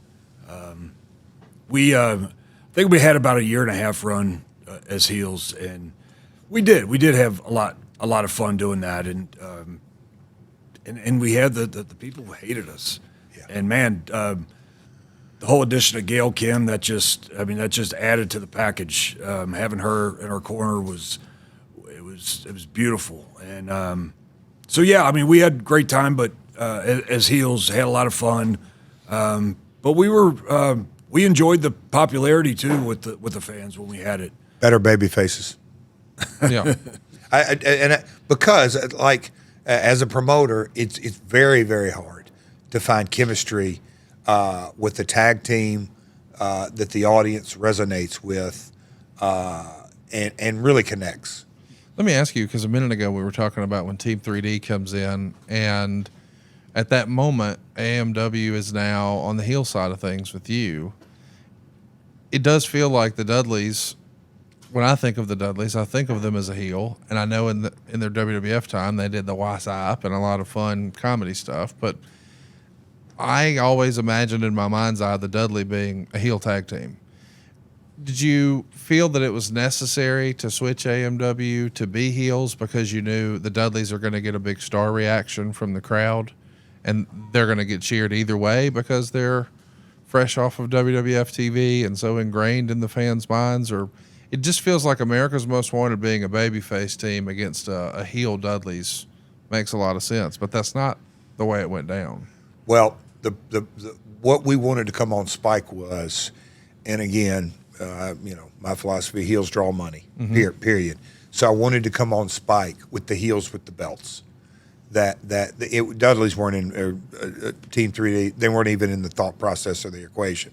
It was me, Chris, and James, and Gail coming on, and here's the antagonist, if you will. That's how we were starting the Spike story. And it just so happens as that was developing, and I remember meeting at TGI Fridays right across the street from Universal Studios, right next door to the Doubletree. Me and Frank Dickerson of Panda met with Bubba and Devon, and about them coming on board. And in the back of my mind, I'm thinking this, but and I've told Bubba this way back when. Bubba thinks things through, and if you're around Bubba, you may think he's selfish, he's this, he's that. Bubba takes care of Bubba, Devon takes care of Devon, but at the end of the day, they came in and they go, this tag team division is only gonna go as high as we can get the heels. They understood that mentality, and man, oh man, these guys left them laying, put them through tables. We laid out all kind of crazy stuff, and they, and rightly so, they knew, and where they were at in their career is that we're going to get ours back. But to get ours back, man, we've really got to make these guys assholes, and they did. And so that was just kind of set. And also, Bubba and Devon thinking the long thinking, they're going to come in, they're going to be, they're probably more comfortable as heels, but man, they're going to come in into this brand. They're going to have a honeymoon period of baby faces, right? Just because let's milk that as long as they can. And here's two young guys, bump taking fools, that we're going to roll with it. So thinking the long game, and that's businessmen. Team 3D were very generous with us coming in. Like he said, we left them laying, going through. They were very helpful getting us established with some really good heat. And I remember there was one time where they were off for a week, and we had a match. We brought out a table, spray painted 3D on it, and the end of that match, we ended with a 3D. That was the finish of the match. It was almost kind of like a slap of the face kind of deal. And I remember Bubba the following week coming up to me, and he could be intimidating, but when he came up and he had a very serious look on his face, and he was like, "Hey, who came up with a finish last week?" And I'm not sure which direction he was going with this. And I told him, I said, mentioned that, and he looked at me. He was like, "Good job." So he got heat with Bubba. He liked it. He liked that we did that 3D, but things like that. It was like they were just very helpful with helping us get. I mean, I felt like we were established. Then aligning with him, Gail Kim being brought in, it was very helpful getting us off and running right from the Spike get go as a good heel tag team. Let's fast forward a few years to 2008. How did all that go down, at least to the best of your recollection, where your days in TNA seem like they may be coming to an end? Oh, here we go. Here we go. Contract. Let's hear it. I felt like 07 was mostly like the first half was a really good year. The split was at the end of 06. A lot of the beginning of 07 was the feud with Storm. I was chasing him for a while, had the eye patch going. Then we had our matches and great chemistry again as opponents. Topped off with the Texas Death Match, which still gets talked about today. Is still one of my favorite matches. From there, I kind of went. I was put in a very good position for King of the Mountain. I was in there with. I believe that you were going through a lot of things with Jill at the time, and so he kind of took a step, and I was put in that King of the Mountain. And when I looked at it, I was like, Samoa Joe, Kurt Angle, AJ Styles, Christian Cage. It's like, wow, what an opportunity. And I thought I performed well in there. I went to a program with Christian. That ended pretty quick. And then it just felt like, it kind of was going down, and there was not a whole lot going on towards the end there. So I believe a good friend of yours always says cash and creative. So creatively, I was unsure. There wasn't a whole lot of communication going on, and I've learned over the years from a friend of mine, it's better to over communicate.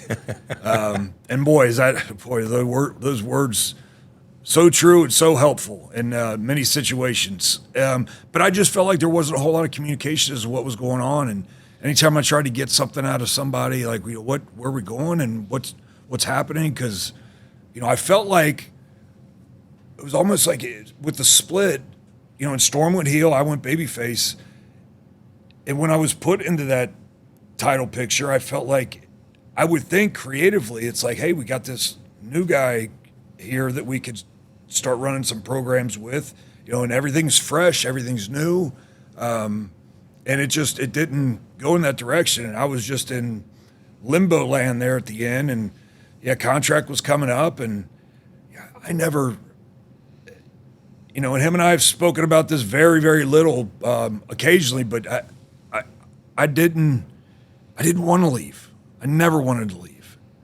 But when things just weren't going well, and that's not really the reason. I mean, because things can obviously turn around really quick creatively.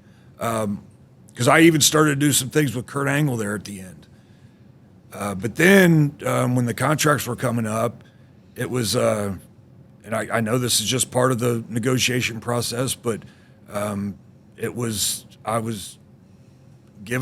offered a contract with much lower pay, and I guess less than your current contract. Yeah, and it kind of surprised me, and I know that's part of the negotiation, but they weren't willing to budge, and I just was unsure that after the time I'd put in, and I was kind of surprised, like I didn't understand it, and there just wasn't. The best way to sum it up on my end is I just wish there was more communication. I feel like if there was more communication, I would have stayed. I just think that because it wasn't always about the money with me. I just loved being a part of what we had created. But with everything, all that going on, and wasn't having a lot of communication with Jeff, wasn't having a lot of communication with Dixie. When I would try to approach Vince, they're just, he kind of was like, I don't know, we got to figure something out. And so it just, and I'm not ashamed to admit it, always in the back of your mind, you're like, what if, what if that opportunity, was there, how would that go? And it took a lot of thinking on my part. And I mean, like I said, I never wanted to leave. I really didn't. But I was looking at it like, if this is going to happen, then maybe I need to try it now. And I bet on myself many times before. This was probably the first time in my career that, it didn't go my way, but I just felt like, okay, I didn't feel that it was one of those things where you want to be wanted, and I wasn't feeling like that with TNA. I just didn't feel like that. I didn't feel like, that they were putting forth an effort to even care that I was going to stay or go. And so feeling like that, I was like, okay, maybe this is my time to step aside. And so then I, went the other direction. Lot to unpack there. I do want to ask, you said that you didn't feel like there was a lot of communication, and that was probably the root of the problem. Did you not feel like the quote-unquote office was communicating with you, or did you not feel comfortable communicating with them?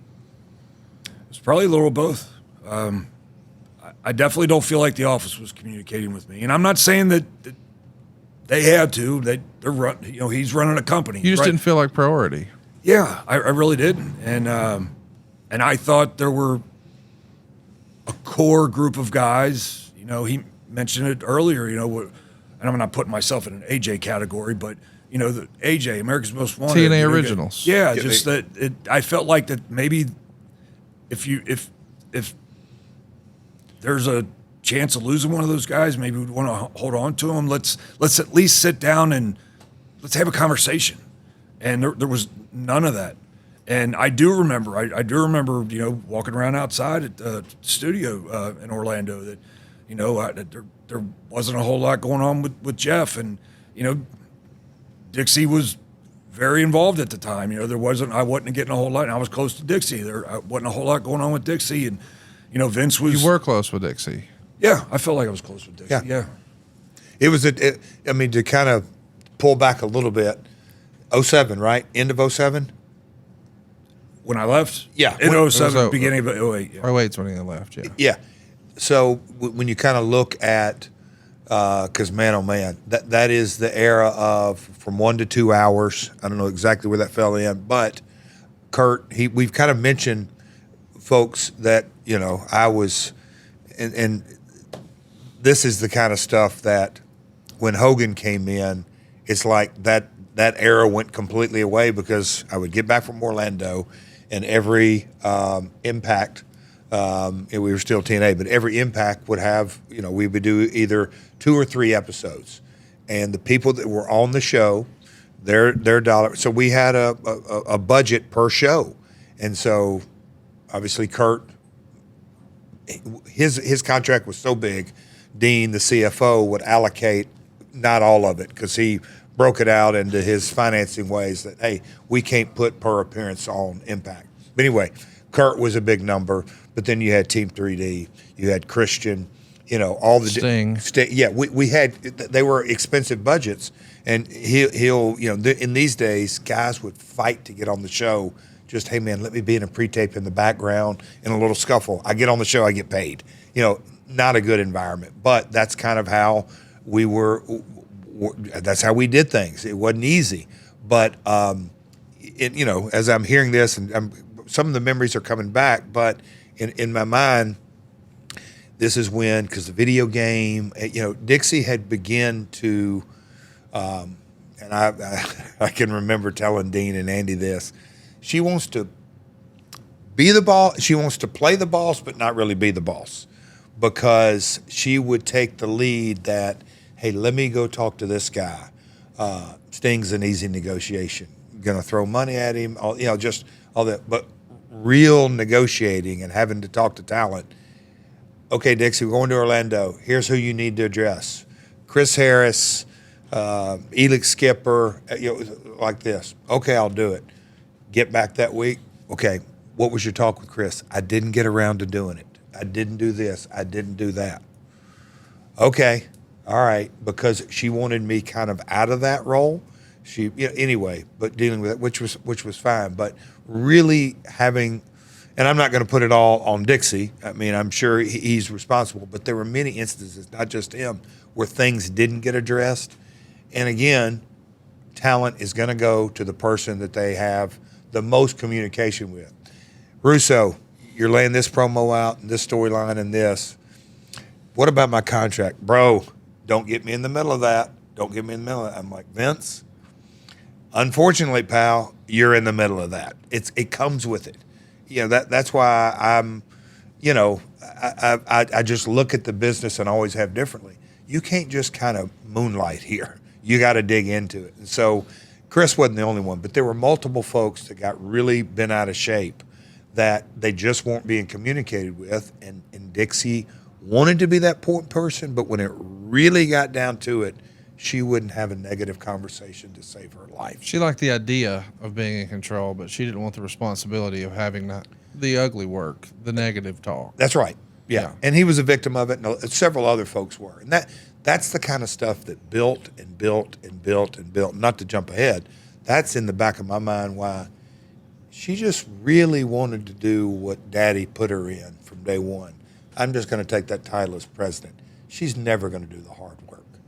That's the reality. And so go ahead. But I'm trying to. She was busy getting her makeup done. But the narrative, kind of the narrative. So for those that didn't hear that at home, yeah, Karen said off camera she was busy in the makeup room getting her makeup done, which is a true story. So, Chris, did you feel? I don't know. Were you insulted with the lower money offer that you received, or did you understand that hey, the budgets have changed? When you've got Sting and Kurt Angle and so many others coming in. I mean, obviously the creative is a separate discussion, but the financial offer being less than, and there being no follow up. I mean, it would be hard not to take that personally, right? Yeah, I think the initial reaction may qualify in the insulting category, but if I remember correctly, the prior contract may have started out like that too, but then just you work it out and come to a compromise. And here, to the best of my recollection, it was like this was what was offered, and there was no communication with it at all. It wasn't like, if I don't remember what I had said to it, but they weren't budging. And so then it became like, what I don't know, I guess, why is it everything goes through your mind. Did you have an agent? For that one I did, yes. And that's why I say, Who was it? It was the same agent that Christian and Samoa Joe had. God, I can't remember his name now. I do. You know who did you have him? Mm-hmm. He's California guy, right? He's done a few chess pieces as of late. You know who he's talking about? I mean, we're not talking about the obvious one, are we? We're talking about the Nick Khan. No. Well, maybe it was. Wait a minute, Nick Khan was your agent? That was Joe and Chris. I know he's Joe's. I don't know if it's Christian's. The guy who runs WWE was your agent. Was that right? Was that him? I don't know. This feels like kind of a big deal. Yeah, it's kind of like I've heard the name Nick Khan for so many years now associated with WWE that was Joe's agent. I remember meeting Nick for the true. God, man, I have a whole new rethinking to do now. We may have met the real Forrest Gump of pro wrestling here. Like, Nick Khan was his agent. Wow. Okay. But I was about to say, because there is so much point of reference between Dean Broadhead, the CFO, Dixie, during this time. Kurt had come on board. I had more or less stepped out of the ring, then come back in that founder role with me and Mick. and there was so much going on, video games, action figures, international, all this. But as far as talent contract, Dixie really wanted to be liked. But I can remember getting in the room with me and creative and saying, hey, this is probably how you ought to look at the next year. Let me give you, because she was, I would, Karen's referenced it last episode, me and Russo tried to protect her as much as we could because she would kind of get so emotionally involved in everything that I'm like, you just can't do that. This is business. I said, so in a room, creatively, Dutch, he thanked me a couple of times on these kind of things. I said, all right, list your heels and start at the top. Who's your number 1, 2, 3, 4, 5, 6, 7, 8, 9, 10? Go on the baby faces. We probably never did get to 10. They big. Go on that. Then over here, let's go tag teams and do heels and baby faces. And then, just kind of look at your roster that way because you got to prioritize all that. And you got tags and this and that, all they kind of mess up. That they're going to end up changing up, and you got injuries, and you're going to have. You always need more talent than you need, but you got to have a kind of a definitive roster. And there's a salary, and Dean helped with the numbers. And as it's all kind of coming back, everybody had a difference of opinion on who's 1, 2, 4, 5, whether. But when you list it out, Chris in the babyface role that he just listed, and it could have been as simple as something in this time. Kurt's a babyface at the time. Christian's a babyface at the time. Sting's a babyface at the time. AJ, whatever it is. So as a result of the creative, it pushes him lower on the list. When you try to do it from an analytical perspective. From a financial piece, you've got to attach a dollar. So here's where we pay our number 7 babyface. Bingo. And that's where you really got to have a feel for the business and the industry. But a person like Dixie, or even somebody new, you go, okay, if he's in the 7 slot, 6 slot, that's what he's going to be paid. That don't look too good to a talent, and there's no way. Especially when he was number 1 on the tag team side. Bingo. That and it's so difficult, but you just have to have the business savvy to kind of understand and say, he may be number 6 in the single baby faces, but we can't take him down this far. That's not going to gel well. So how do we? Especially when it's temporary. That's it. Because how long is Kurt going to be a baby? How long is he going to be a baby? That's right. Yes. Yeah. So this communication is more than I had then. Just this here and you learned more here just now. Yeah. Yeah. Had him and I sat down, and again, I know he had a lot going on, but had him and I sat down and he laid it out to me like that and explained to me, hey, more valuable as a tag team. Here we're kind of starting off, in singles here. I may have looked at that as an opportunity. Like, okay, I'm down here. You want to pay me for that? I feel like I would have looked at it like, well, I'm just going to work my way up. I felt like I had enough confidence in my ability that I could work my way up to be maybe a top guy and get paid like a top guy. Because, like I said, and a lot of the old timers will say, I can't believe you say it's not about money. I know we all want to make money in this business, but my heart was so into TNA that I may have understood that positioning, and to where I may have looked at Jeff and been like, I get it. It just gives me something to work for now. But Jeff, you weren't in a position to even have that conversation because at this point it's Dixie's show, and if it's her department, you don't need to swerve over into her lane. That right? was the inherent behind-the-scenes battle that everybody was kind of aware of, but not really ingrained. But you could fix it, but you weren't empowered to fix it. Yes, and the toughest part was, nobody wants to tell the emperor their whatever. Yeah, the emperor's new clothes. Yeah. Yeah, and Dean, so many times I left Dean's office and he's going, I'll fix it. I'll have a conversation with her, because he had a lot of confidence, because Dallas absolutely believed in Dean Broadhead, because Dean, before he came, we had no CFO. It was just kind of accountants and clerks and CPAs out of Dallas and bookkeeping in Nashville and all that. But Dean got a real handle on it and said, this is how we're going to do this. And Mr. Carter, and he would call him Mr. Carter in certain conversations, this is how much you're going to start getting back quarterly, and this is how you're going to do this. But Dean never could get Dixie to understand. No, Dixie. It was a tough spot for everybody. Want to grow your business with the power of podcast advertising? Reach loyal, engaged audiences through trusted host endorsements across the Podcast Heat Network. To learn more about advertising opportunities, email dave@podcastheat.com or visit our website at podcastheat.com. So, Jeff, when you find out that Chris isn't going to be sticking around TNA, how do you receive that news, and what's your reaction?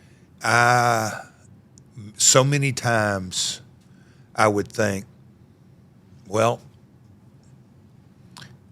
I think Chris wanted, in my mind, my perception, maybe hearing him today, he wants to give this a shot. Good for him. I always believe if you don't want to be here, go. And if it wasn't going to work out for him, and the creative process of where things were at, maybe it's time for a change. I know when they finally did the split, in my gut, I still didn't think that was ultimately, I said it today, that ultimately wasn't going to be best for them. And I just felt really work that America's Most Wanted till the whole world knows they're sick of each other. The fans are sick of them being together. Let the story naturally develop. But when I knew he was going, I'm like, okay, we can't keep them all. Because we had a really – Chris, are you the only one of the OGs that defected? No, I think Chris is – you the only one that really left?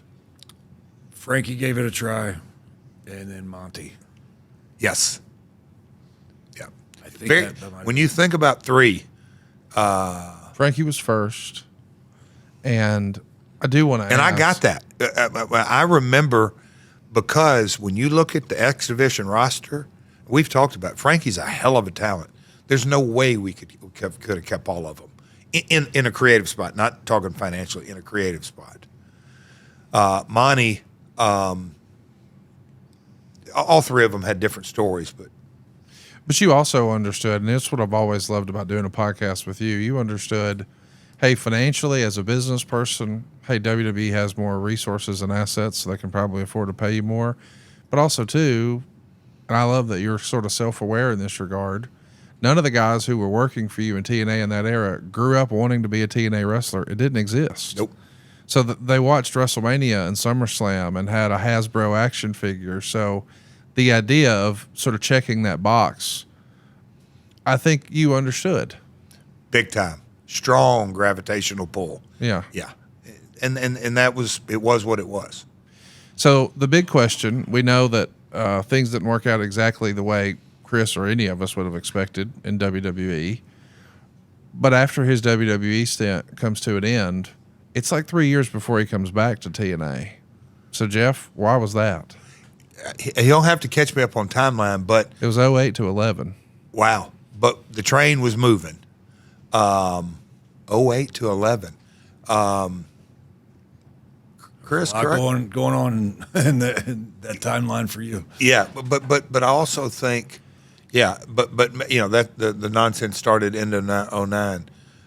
Where were you at in your world in 08? Because I don't have recollection. I'm not exactly sure. 2 spots with WWE on the ECW No, program. no. When he left WWE, where was he at in life? Were you in a good position, headspace? No, it went downhill right then. That's what I thought. I remember hearing not real good. And looking back, of course, my initial reaction is, I would love to be back where I belong.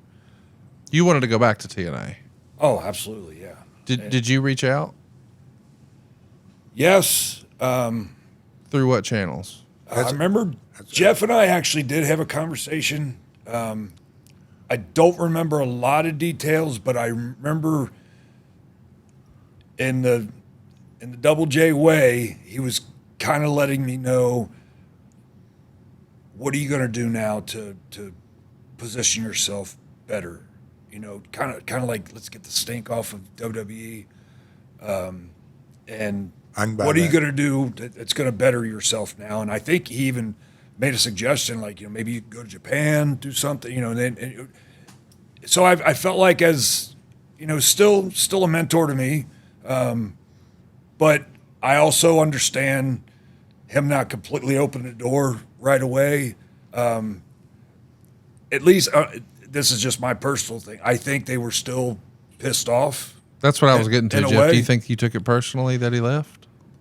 Maybe not personally, but business-wise, don't put out the perception. It didn't work out. You can walk right back in the door. That's what my gut tells me. So you were thinking, hey, I'm going to protect TNA and you felt like you might be setting a bad precedent to talent that you can leave. Yeah. And if it doesn't work out, we'll just welcome you right back in. I think that may be two. Number one, because his WWE run, and I used to tell Abyss this often, because we were all close and buddies and OGs and coming up there. I'm like, man, the thing that most people don't understand is the machine moves at a breakneck pace, and it will consume you. It'll eat you up and spit you out. You may think the grass is greener, but buddy, you better.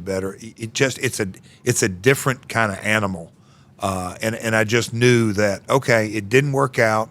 I'm not shocked. It doesn't always work out for everybody. It has nothing to do with his babyface ability, heel ability, match in-ring ability. It didn't have nothing to do with that. It was just timing and politics. And did he rub somebody the wrong way? Did he say something to the producer? Did he not aware of eventism? Like all of that, it matters. It matters coming in the door to really, when I think back, because I knew, like, me coming in the door had not Scott Hall, and I knew Taker from Tennessee. I knew several folks that kind of helped guide me. Fuji took me aside in the early days. Yoko, come on, jump in the car with me. Just little bitty things. It's politically how you navigate there, because you're on the road so much. You're together. So anyway, I knew, okay, it didn't work out. Business-wise, the best thing for him to put him in position, I'm really, in short, saying, hey, Chris, go create some leverage. Please, go create some leverage for yourself. It'll be the best for everyone involved. It's interesting to think about the alternative timeline. Like, if Chris doesn't leave and stays, what does that TNA run look like? We know you come back in 2011, and when you're back in TNA in 2011, does it feel the same? Does it feel different? Yeah, it felt different. But I was still, not to go into this direction, but I was so broken down that it felt new to me again. I still had friends there, but the relationships weren't the same. And I was very grateful for the opportunity to come back. And I feel like had I been there longer, things would have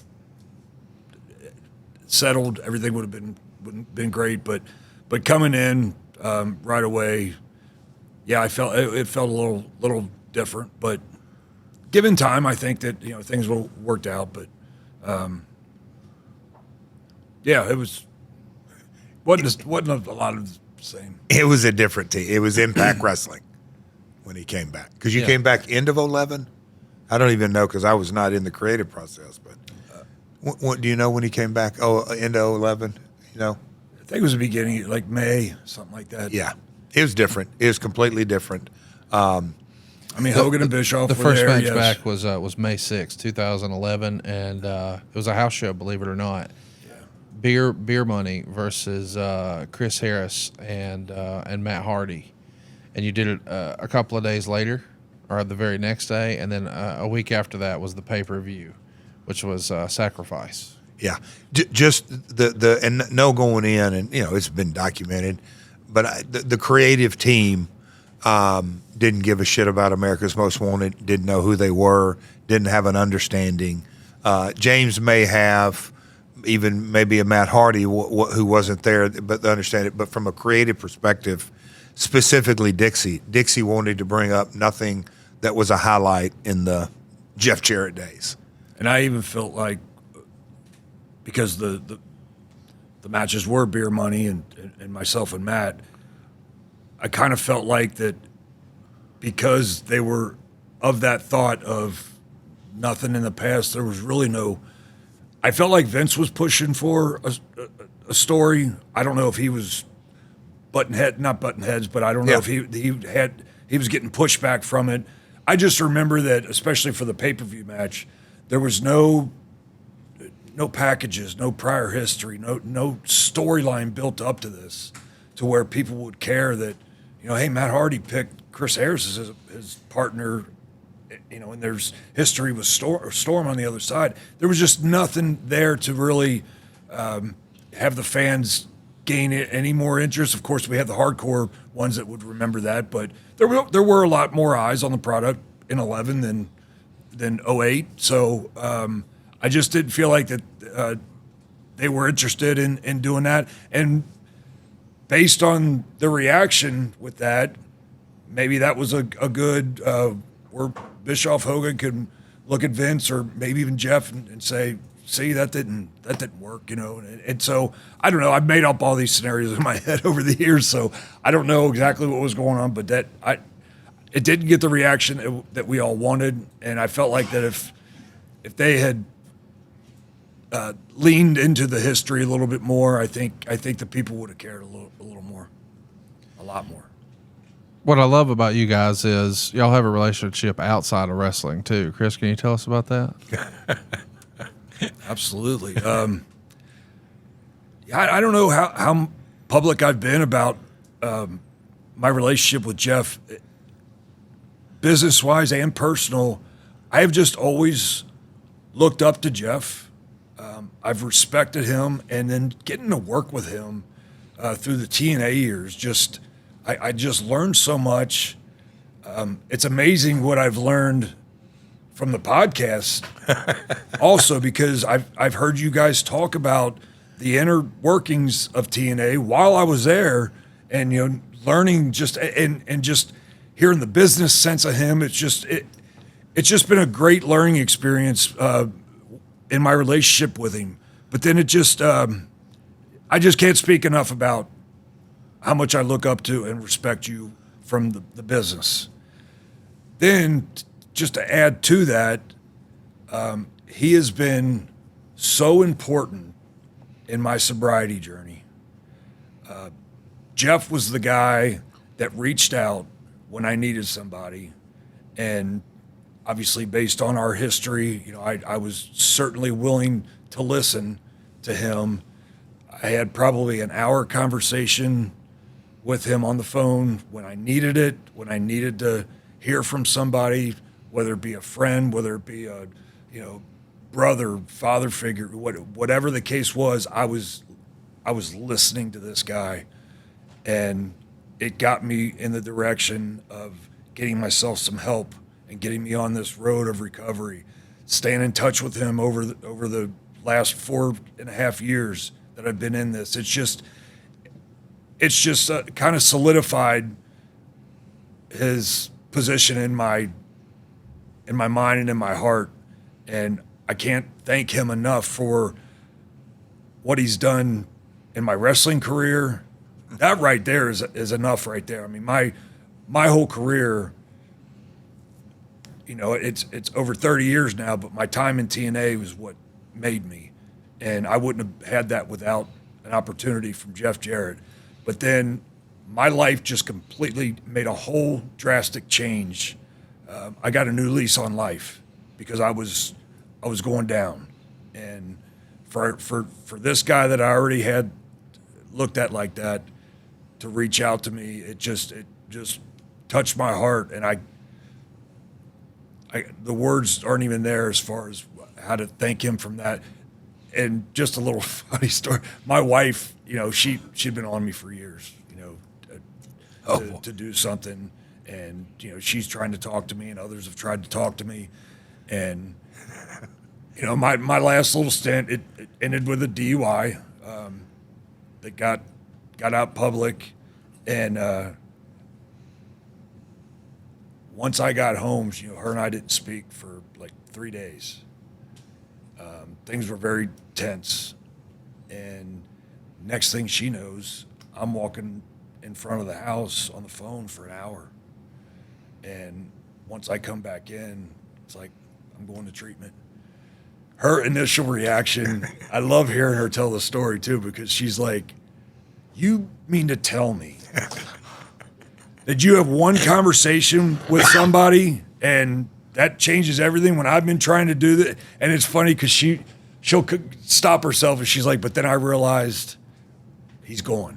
It's all that matters. And so my wife is just so grateful for what you have done as well. And man, yeah, I just can't thank you for all of that. I mean, it's just amazing. Oh, wow.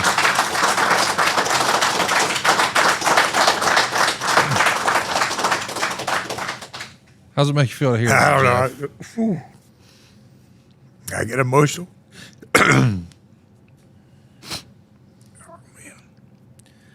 I don't know if you realize how, Because not just me, how much you've touched so many people. because it wasn't me. I believe it was God talking through me. I don't know why that got me. Chris, let's end on a happy note. Yeah, Let's, jeez. I'll tell the story though real quick because it just how like the Grand Weaver, you never ever know really what's gonna come going on. Him telling a story about his wife, I didn't even. That's the first time I've really heard that version. Him walking out in front, kind of the same thing happened to me, you know. But I walked down to my dock and talked to Road Dogg, and I've shared that, you know, for an hour, and I walked Buck up out of the. And that he was a huge impact on me, but I'll never forget. It was a fall break. What's your sobriety date? What's your November 3rd. Yeah. So yeah. So anyway, fall break. Me, Karen, animals, kids. Some of the kids had gone to the beach, and I'd get up early, went to the gym, came back. Karen's cooking breakfast. I'm scrolling, and I saw his bad news.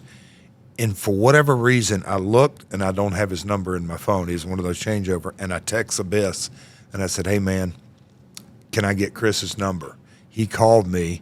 He said, "What?" And I go, "Well, I read the news." He said, "Oh, man, please call him." And I said, "Well, since I got you on the phone, have you talked to him about trying to?" Jeff, I've talked to him. His wife's talked to him. This person, whatever. He kind of joked. He said, "Man, I think you might really help him." I'm like, "Yeah, whatever. I just want to kind of see where his head at." But that was, I remember hanging up the phone and walking out, telling Karen, and How easy would it have been for him to be but scrolling and see that and just be like, man, that's a shame. yeah.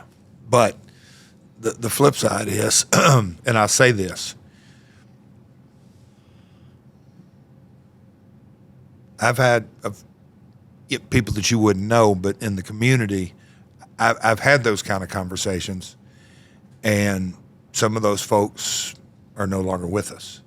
So I truly say this is, I was really the instrument, but the amount of work, that's why I'm so emotional.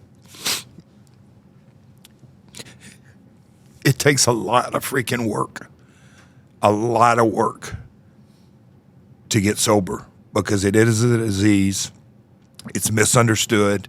It affects the brain on how you make decisions. So for him to hang up the phone and say, "I'm going to give this a shot," that's the real strength. And that is the message. That is the strength that a guy goes, "All right." We call it a moment of clarity. The timing of that moment of clarity for him to give it a shot, but then it takes day after day after day after day after day. And that's the hard work. That's what should be applauded.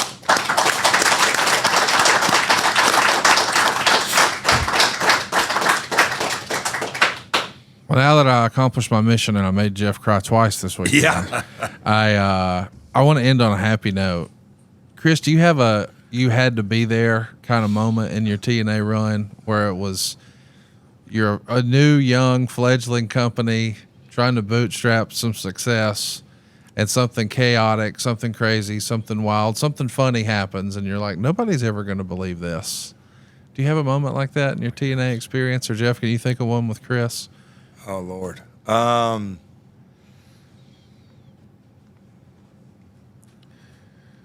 mean,